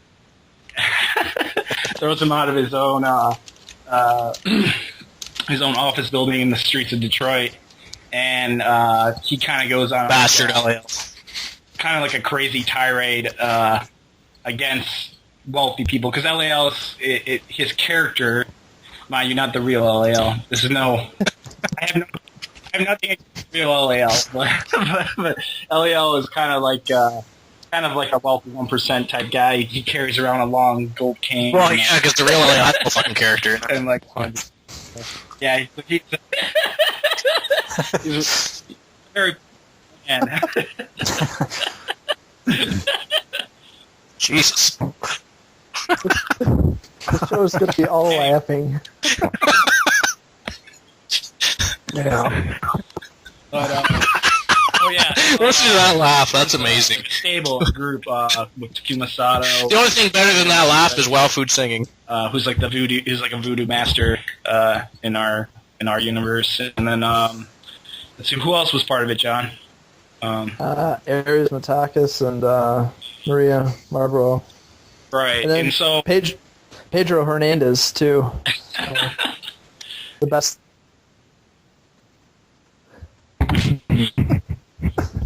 So anyway, the president of WCW was the top. He had the top. An alternate universe where LAL has a life. That's interesting. He's kind of having these like behind the scenes dealings where LAL and him were kind of doing some shady things to make sure they stayed on top. And WCW or WECW was giving him the most money. He was making the most money off the Fed. Fags. We even had some storylines with Kapow kind of being like one of these Feds too that was getting like support from LAL and stuff like that. So we tried to involve the other Feds too in our storylines sometimes. But kind of an interesting read.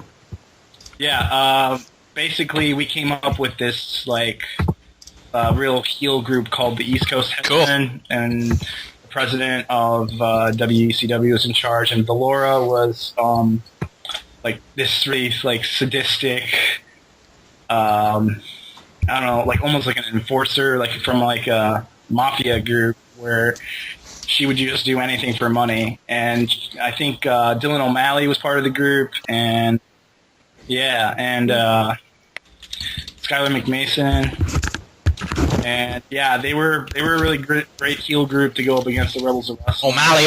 And we had a lot of fun with that storyline. And then things started to get more complicated.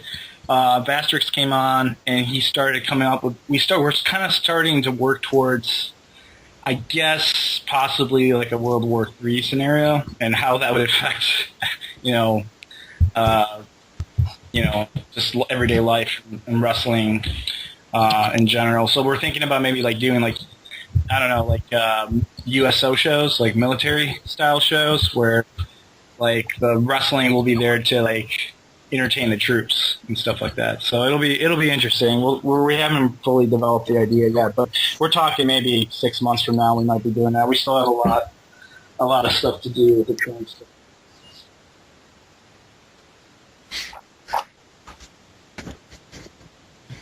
Yeah, I'm gonna post an RP for your Fed. Yeah. I want to work with some other Feds as well, but I got to get all my titles handed in there. And then we got about 4 back-to-back tournaments coming up, so...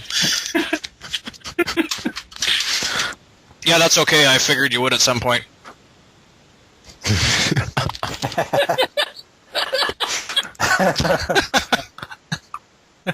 LAL would know all about waste of time, hence when he speaks.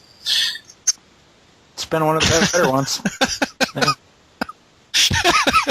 I can't. Anyways, we've been. This is a long show. This is a cool show, though.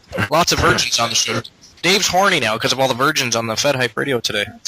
But we do have the guru to talk to. We must talk to the guru. The guru has some information he's going to share with us all. So before we get to running down the... Fuck, there's that word again. Before we get to critiquing... There, Dave, I remembered the word. He's not fucking listening. Oh, he is listening. We're going to look over... We're going to look over... Stop fucking laughing, I'm trying to talk. I'll hire Jesse as the co-host and really tank this show. Who cares? Yeah. By the way, what the fuck happened to Hunter Valentine? Okay, good enough. We're gonna go over the Fed of the week. Fuck me, the roleplay of the week and the rest of the week. Before that, LAL, tell us your information. I think it was last night they emailed me. What do you have to share with us? About you guys running up the. Well, no, I don't know what exactly happened, but I don't know. I got one of those nasty emails, and they told me to tone it down. So it's probably me. I think what I did was I just deleted all the Fed forum posts that were older than 3 months. So hopefully you didn't have any of you.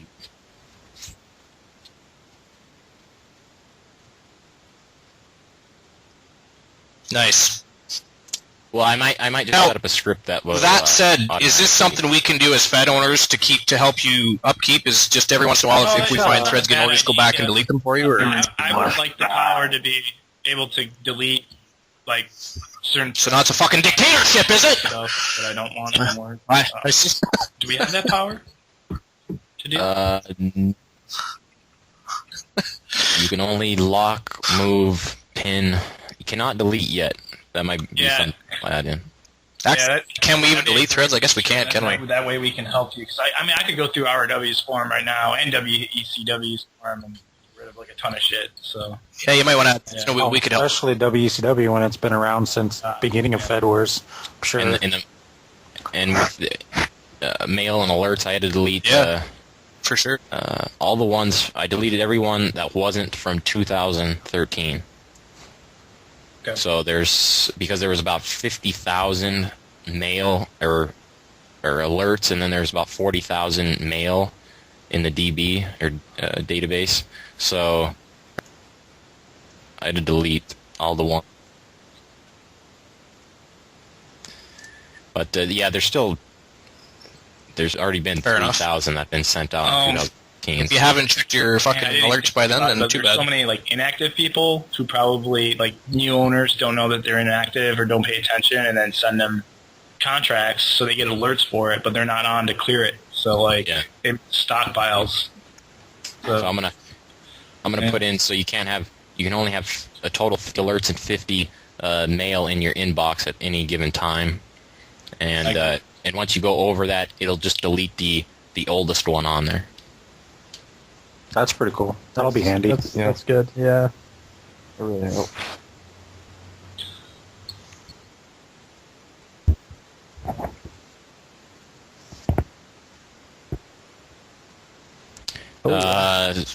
Any other information for us? When's the FedHype that off around? Or FedHype, my God. When's the Fed Wars season tournament going to start? End of February. It'll definitely be around the same time as last. Because I think we started it around. Cool. I'm afraid, just for the record, I'll judge again. And then the nominees, end of the year award crap. That'll be. Yeah, I believe voting will start next Saturday. And that's pretty much all I have. I don't. Cool. How is MMO Dodgeball working out for you? I don't know. You got nothing else to share with us? members, Any features you're going to add? I got that nasty email. People you're going to ban? It looks like a steak. Yeah. Nice. I actually like what you've done with the MMO Dodgeball. It looks pretty cool. I'm still trying to figure shit out, but... and I honestly, when you first said that, I was saying to Dave earlier, I thought you were joking. I didn't understand. I didn't realize that Dodgeball was popular enough to create an MMO game. And I also, and Dave did too, I think, searched the internet, and there's not a fucking MMO Dodgeball game out there anywhere. Wow. So you are... Yeah. He created a similar to Fed Wars for Dodgeball. Is it where you create teams and... Is it like a text-based game? Actually, you may want to ask him, because I know fuck all about this. I'm still trying to... Okay, Dave, you want to explain it? Go for it. Is there It's your site. I'll let you explain it. That's what I'm trying to I'll probably fuck it up for you. Basically, what it is, it's not anything about Efedding, or you don't have to like write role play. It's a role playing game, but it's not writing and whatnot. Right. It's like it is a text based. There, if you've ever seen Goal Line Blitz, have you ever heard of them? Oh. Okay, well, they have like this flash sim that you'll be able to watch the actual games and your actual players. No. So with the first game, we just got the 16th team today. So the first games will be next Saturday, I believe. Next Saturday or Sunday. Oh, so you're already pretty much done developing it. Yeah, I just released it Wednesday. Okay, I was gonna Cool. ask you if you needed any graphics, because I do 3D modeling and stuff like that. Version 2.0 will be out next week. You needed any 3D type graphics? Well,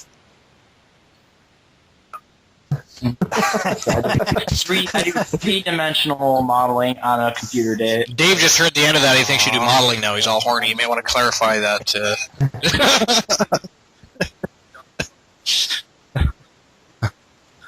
Sign up under the one. All right, so they've posted the link to Dodgeball in the chat room there if nobody else has noticed already.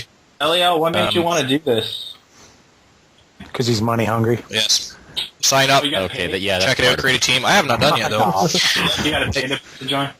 No. But what made you want to do the Dodgeball game? Yeah. NASCAR. Yes. No, what made you want to watch NASCAR next I week? want to do because I had this idea since last. Exactly. He asked you about Dodgeball. You said what do you want? I don't know. Last April. Never mind. It wasn't last March, April. I bought up the domain name, and I kind of did a little bit during the summer, and then it kind of it was something like that. Trickled off there between those next September, October, and then I got back into it end of November. Been doing it through December. Then I just finished up here. So I don't know. I just need to keep expanding the portfolio. Yeah, pretty much. Okay, so you're just trying to come up with more games to program and more clever ideas to. Yeah, and I have what is the game? Be the Booker. That the game that was supposed to be released last. Failed miserably. That one was actually pretty cool. It was an interesting idea. OL has and still does. It's going to come back. Okay, it's going to be re-released, but it's going to come back in a different way than the way it was originally planned. The original plan was that you just control. If you've ever played Extreme Warfare Revenge or Total Extreme Wrestling, a new version, Adam Ryland or whatever his name is, games. Yeah. I played those. Those are cool. Yeah, I like those. Yeah, they were going to be. It was going to be based just like that, except you would be able to play against other users online. But now I've changed it so you'll be able to create like on FedWars, where you'll be able to create a wrestler, and then you'll be. So you're competing with other people online. Yeah. Instead of just imaginary feds. Yeah. That's That's really sweet. cool. I think that's. Yeah. No, I want to get it out. It's already. That is really cool. The groundwork is already. And when did you say this will be ready? Next year? I just have to. God, you are a programming fiend, man. Well, He lives in Montana. He doesn't do a whole lot of anything else. I've had this done for over a year now, so. But I just closed it off because I had to rework it, and there was just too much going on at the point.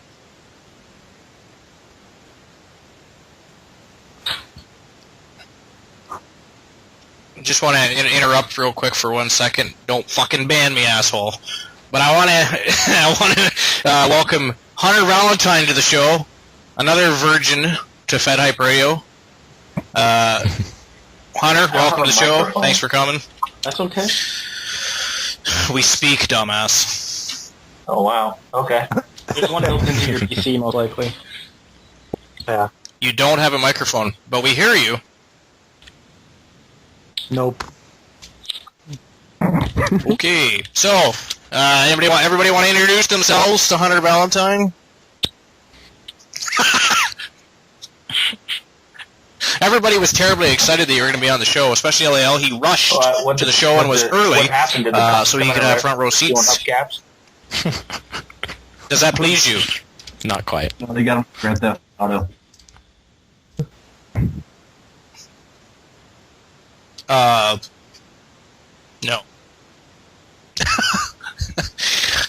Anyways, we got Nocturnal on here, we have Lord Friday, we have Sailor Moon, we have Storied, we have Dave, and we have Nocturnal.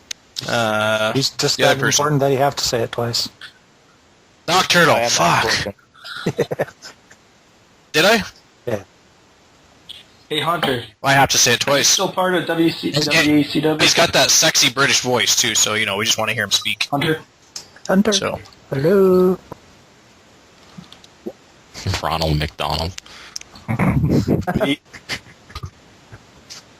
Okay, alright. Alright, let's move on. Hunter asked to join the show, then he doesn't want to be a part of the show. Something. What were you saying, LL, before I rudely interrupted to bring your rude person in? Something like, where was I? Something, I don't know. I want to get it released sometime in March or April. Okay.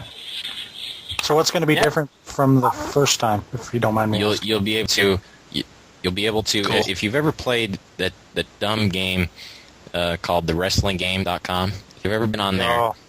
That was a bad experience for me. You'll be able to create actual wrestlers, okay, and you'll be able to sign with the actual the feds that other people create, and then you'll be able to. It'll be so you'll be able to interact and like on FedWars where you can update or upgrade your moves and. Learn your moves and whatnot. You'll be able to do that on here, but it will be a little bit more in depth and whatnot. because it won't be role playing like it is on Fed Wars. It's through the writing, but very cool. Yeah, it's more of a simulator. It's more of a game. Yeah. Yeah. Okay. Very cool. So we're approaching the 2.5 hour mark, so we'll skip along and. Hunter, do you have anything you'd like to say before we move on to actually important topics? Or?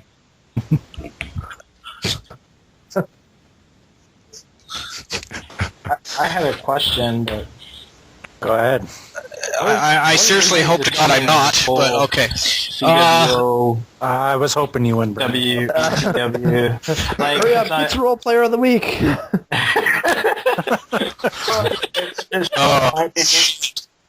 This is for like another. Right, quickly, everybody give their opinions on that, so we can move on to. We still have the Role Player of the Week and the Role Player of the Week to discuss. It has no leadership. It has no.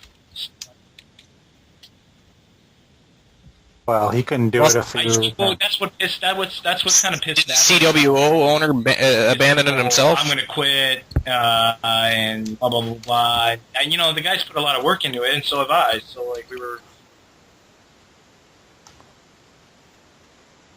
Yeah, no problem. Thanks, guys. Yeah, thanks, man. Hold on one sec. LAL has to leave the show. LAL, thanks for being on. We'll talk to you again soon. As far as the CWO and him deciding to bail or whatever, from everything I've seen, it just seems like CWO just kind of sat there and let everybody else make his Fed successful, and then he wants to take credit for it. And a lot of the things that Six gets blamed for, CWO does as well. So I think it's kind of a lot of hypocritical bullshit. I don't have a problem with CWO. I don't have a problem with Six, really. But I just think Baz did a lot of work. Moonchild did a lot of work for him, and from what I understand, the place was a garbage Fed when those guys first started putting work into it, and then CWO tried to take all the credit for it, like a Fed head usually does. If their Fed's successful, it's only because of them. It has nothing to do with anybody else. So, yeah, I want to come out and say, I couldn't do what I do with RW or WECW when I was there if it wasn't for Eric Dillinger, Baron V, Bastrix, Cronin, and Valora. Those guys are amazing. We are like we're like a team, like a family, and that's why we're able to do what we do, and everybody respects each other a lot, and we're very open to each other's ideas and stuff. So, and we work pretty well. And it's not just me.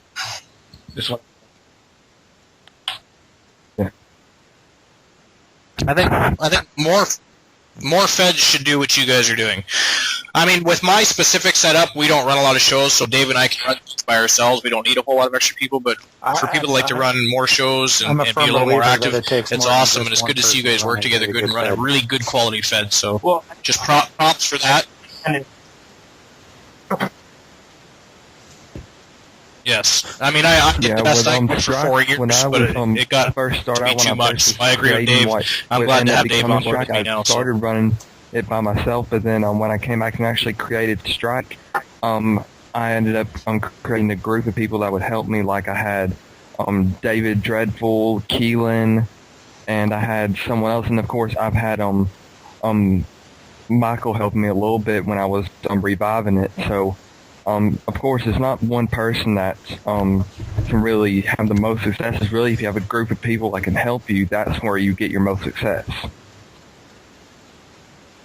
Yeah. And we'll, of course, work together in the future. I think that's what the great thing about Fed Wars is, you got idiots like Hunter on there, but I couldn't help myself. But no, seriously, Fed Wars, the community is really, really good. I was saying earlier that I think that some of these, maybe we need to get involved with the new Fed owners that may not be familiar with the rest of us that like to, especially people who listen to FedHype we're making fun of a Fed, they don't realize we're just doing it for fun. They may take offense to it. Like CWO owner, who's known us for quite a while, somehow took offense to what we had to say, even though we didn't say anything too harsh. But prove himself, because a year ago you guys didn't know who the fuck that was, you know. So like, Moonchild. So why are you giving LA such a hard time on the forums? Blah blah blah blah. So like.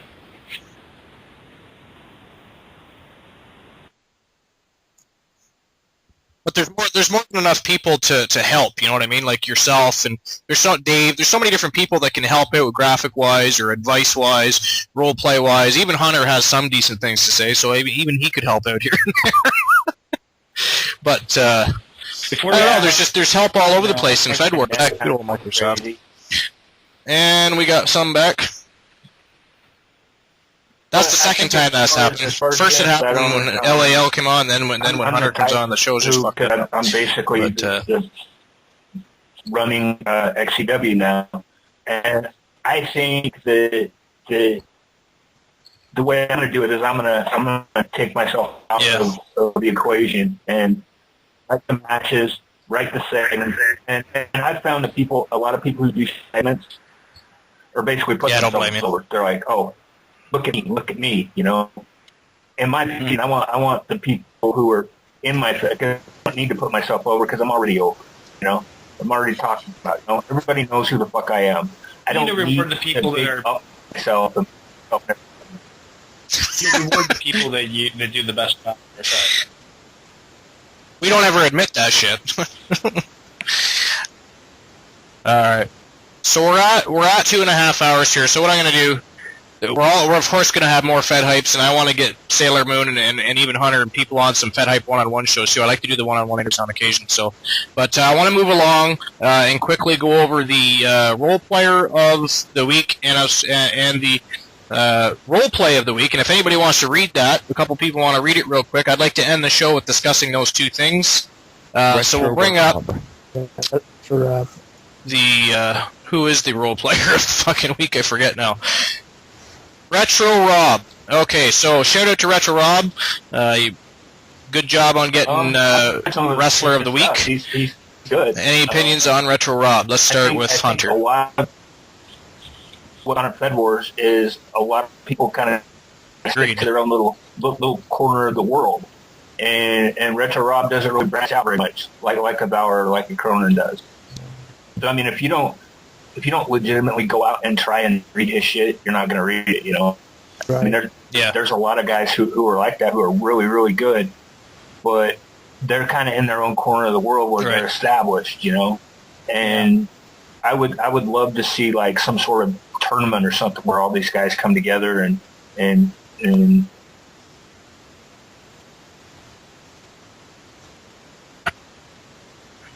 Well, actually, I was considering doing a super show at some point. I got a couple of tournaments I'm doing myself so I can get GW rolling, but I was actually considering that. I was going to talk to a few, like Sailor Moon and a few other people, see if we could get some best of the best to come over and have a big show every once in a while, and just whoever the champion is there, maybe meet champion from Strike or the champion from GOW or the XCW, doesn't matter who they're from, get them all together into one show. And all the Fed owners will get together and judge things. That way nobody can say, oh, well, GOW, you know, was biased, or, you know, we'll all, you know, do it together.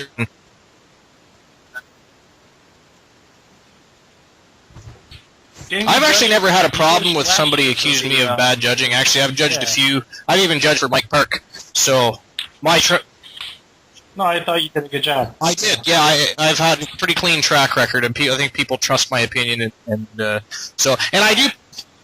Yeah, I mean, I try. I try not to take, because there were certain people I wanted to see do well in the tournament, but I got to leave that aside, right? So I think we can all pretty much agree that Retro Rob deserves the spotlight he's been given, and I've read his material before, and I'm familiar with him, so I think it's great that he's in the spotlight. Same here. I tried throwing something big for him to go to Strike, and he just stayed away.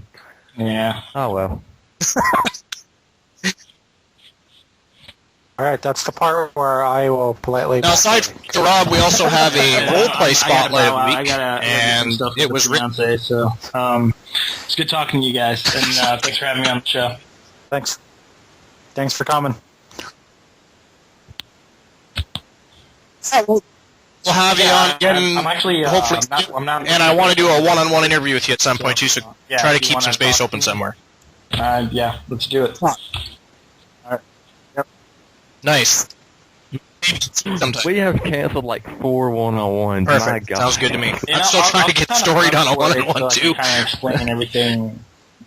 Yeah. Yeah. And when you prep for it, make sure you speak Absolutely. Canadian so that Oh, we'll Jackass can discuss understand. figured it that we have a day or two to get things together. And, you know, Alright. Well, you know what? Make sure to say a lot. We're from me and Behrman. We live 15 Thanks for being on FedHype 13, Sailor Moon. We're Good talk. Michiganders. I mean, I live in San Francisco now, but we used to go to Canada all the time, right, Baron? Yeah. All right, guys. Let's get talking to you. Later, man. So I got a question for you guys. Is Baron Venturetti Jack Burton? Good. Yes. Did I hear that? All right. It's not a... I love your stuff. Thank Jack. you. I really appreciate it. I saw that Yes. you actually nominated me, and I really do appreciate that. It does mean a lot, especially coming from guys like you. Fuck off, Archer. I hate to bust up your love affair, people. I want to end the show with the roleplay spotlight, and there we have. But I am now. Who the fuck muted us? That was Dave, wasn't it? You bastard! I want to end the show. The roleplay spotlight of the week is the Renegade Dom Jacobs roleplay called "A Glance to the Past." Hunter, would you care to read this roleplay? I've read it. I like out loud. Storied will help. Good work. I mean, it had good character development. You pussy. It had a good story to it. It had a good flow to it. I mean, it was a great role. I'm not reading it aloud, you fucking Canuck. So you're ready? You just don't want to read it aloud. Alrighty. Storied, read the roleplay for us. Dumbass. It's not a very long one, and you're not like Dave and fuck the words up. So go ahead and I'll let you do the reading. This is how we're ending the show. This might Glance be in the first past. ever Sorry, roleplay Archer fuck, I has fucked ever the read. title of the shit up. He's gonna say, that's not the name of my roleplay, asshole. Glance through the... 'Cause he definitely did read them in GOW. He just put Jack Daniels all over. Yeah. Read by... Oh, yeah, that's what happened. A glance to the past by Strike Wrestling Alliance owner Storied. Take it away. After the show, Okay. after you're finished with the role play, that's a wrap. Thanks, guys, very much for joining us on FedHype 13. You'll, of course, be on other episodes. Okay. Story. The boards of the old wooden steps cracked and It's a creaked. lovely as the parting two gift. Next time, individuals Story, made their take it way away. up the stairs. Dom looked to his right to see the faint sigh of cockroaches scurrying up the side of the dirty walls. The old landlord, affectionately known as Gertrude, rattled the keys in her pocket as she shook them free to unlock the door. Here you go, sweetie, the presidential suite. Dom glanced over and could see a wiry grin appear on the worn face of Sorry, the go old ahead. woman. Gertrude opened the door and flipped on the lights. It's not every day that we get a celebrity in this part. I figured a person like you would never grace my doorstep. You were on top of the world. I never missed an ICW show. As is with all things, said Dom, things change. Let's just say times got tough. Gertrude, all I know is the little kiddies who worship you were pretty bummed out when you disappeared off the face of the earth. But I can't say that I blame you. Merciless put a beating on you. I'm surprised you can still walk. Dom glanced over at the old woman and noticed a sly grin forming on her face. He threw his one duffel bag on the couch and a big cloud of dust infiltrated the musky air. Dom, thank you for the magical walk down memory lane. So, how much do I owe you? Gertrude, rent is $900 a month and is due at the 10th of every month, no exceptions. I don't hesitate to throw anyone out on their ass, even the renegade. Do I make myself clear? Dom, Crystal. The old woman left the key on the scuffed up table beside the door and left the room. Dom carefully surveyed his new surroundings. The cabinet doors in the kitchen looked as if one touch would send them falling off the hinges. He glanced over toward the bedroom and saw the multi-legged tenants hurrying across the floor. Dom, whispering to himself, "Well, Dom, welcome to the left coast. Home sweet home." Hours later, visions of Dom's past visited him as he attempted to catch some rest after a long day. The sports network continually ran the footage of Dom super-kicking Prevail's CEO in the jaw and attempting to ascertain the reason why. Each had speculated that Dom would not be with the company long after his actions. Dom thought back to the moment of exhilaration when he felt the impact of his foot against Jaguar's jaw. A smile crept across the face of the renegade. Dom, to himself, "I'm just getting started." Dom reached over and turned off the television. His eyes drifted toward the ceiling. He saw the flashing lights flickering across the ceiling from the passing traffic outside. Dom figured out that very few knew of the type of relationship he had with Jaguar. It hadn't always been this rocky. In fact, there was a moment in Dom's life when he would have considered Jaguar to be his best friend. Early memory of Jaguar and Dom. Dom's muscles flexed as he threw a chair into the side of the ICW locker room wall. The door opened as the chair shattered into hundreds of pieces. Jaguar, whoa, kid. Easy on the furniture. You do know that Erickson is probably going to take that out of your salary, right? Dom, I don't give a shit. Do you see that BS out there? Chris Class, the rich prick, drugged me and was able to knock me around a little. That son of a bitch has been messing with me since the day I walked through those doors. I'm going to kill that no-good. Jaguar walked over and calmly placed his massive hand on Dom's shoulder. Jaguar, trust me, kid. There's always going to be some prick trying to get under your skin. The important thing is to learn from this and be better for it. One thing to remember is you will always get another shot at the ones that do you wrong. Trust me. I've been doing this shit for a long time. But you can't let someone do this to you. So, hit the showers, wash up, and let me buy you a meal. What do you say? Dom glanced up at the towering, iconic figure and smiled. Sounds good. Jaguar turned to leave the room, but heard Dom call him from behind. He turned to face the rookie. Dom. Jag, thanks. Jaguar smirked beneath the mask that covered his worn face. Jaguar, don't mention it, kid. Present day. As Dom thought back on that first encounter, he remembered the adulation he felt towards that man, the massive respect he felt. The relationship grew from there, from the collective effort to fight back the Droogs from taking over ICW to their epic World Championship bout. Dom even remembered the dejected look on his face of Jaguar as the funeral services for his wife commenced. He saw a beaten man, finally succumbing to the bitter evils of life. Little did Dom realize that it was all a rouse. Another early memory of Jaguar and Dom. As Dom inched one step closer to defending the title against his idol, he felt something strike the back of his head. As he smacked the hard, unforgiving canvas, he glanced up. Glaring down was a woman who the world thought was dead, Jaguar's wife, Laura. Out of the corner of his eye, he saw the massive wrestling boot of Jaguar come down across his face. The blow caused a spattering of blood to spew across the ring. Jaguar grabbed the microphone and kneeled down. Jaguar. Surprise, surprise, Dom. Present day. The betrayal still burned deep inside of Dom, igniting a deep hate of the man he once respected. But from here, they were together again. The future unknown.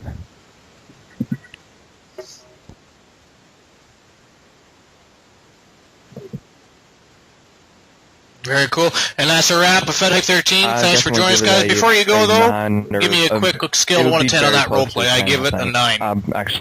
I love all Dom's roleplays. He's doing a great job. Yes. Probably a 9. Yeah, definitely.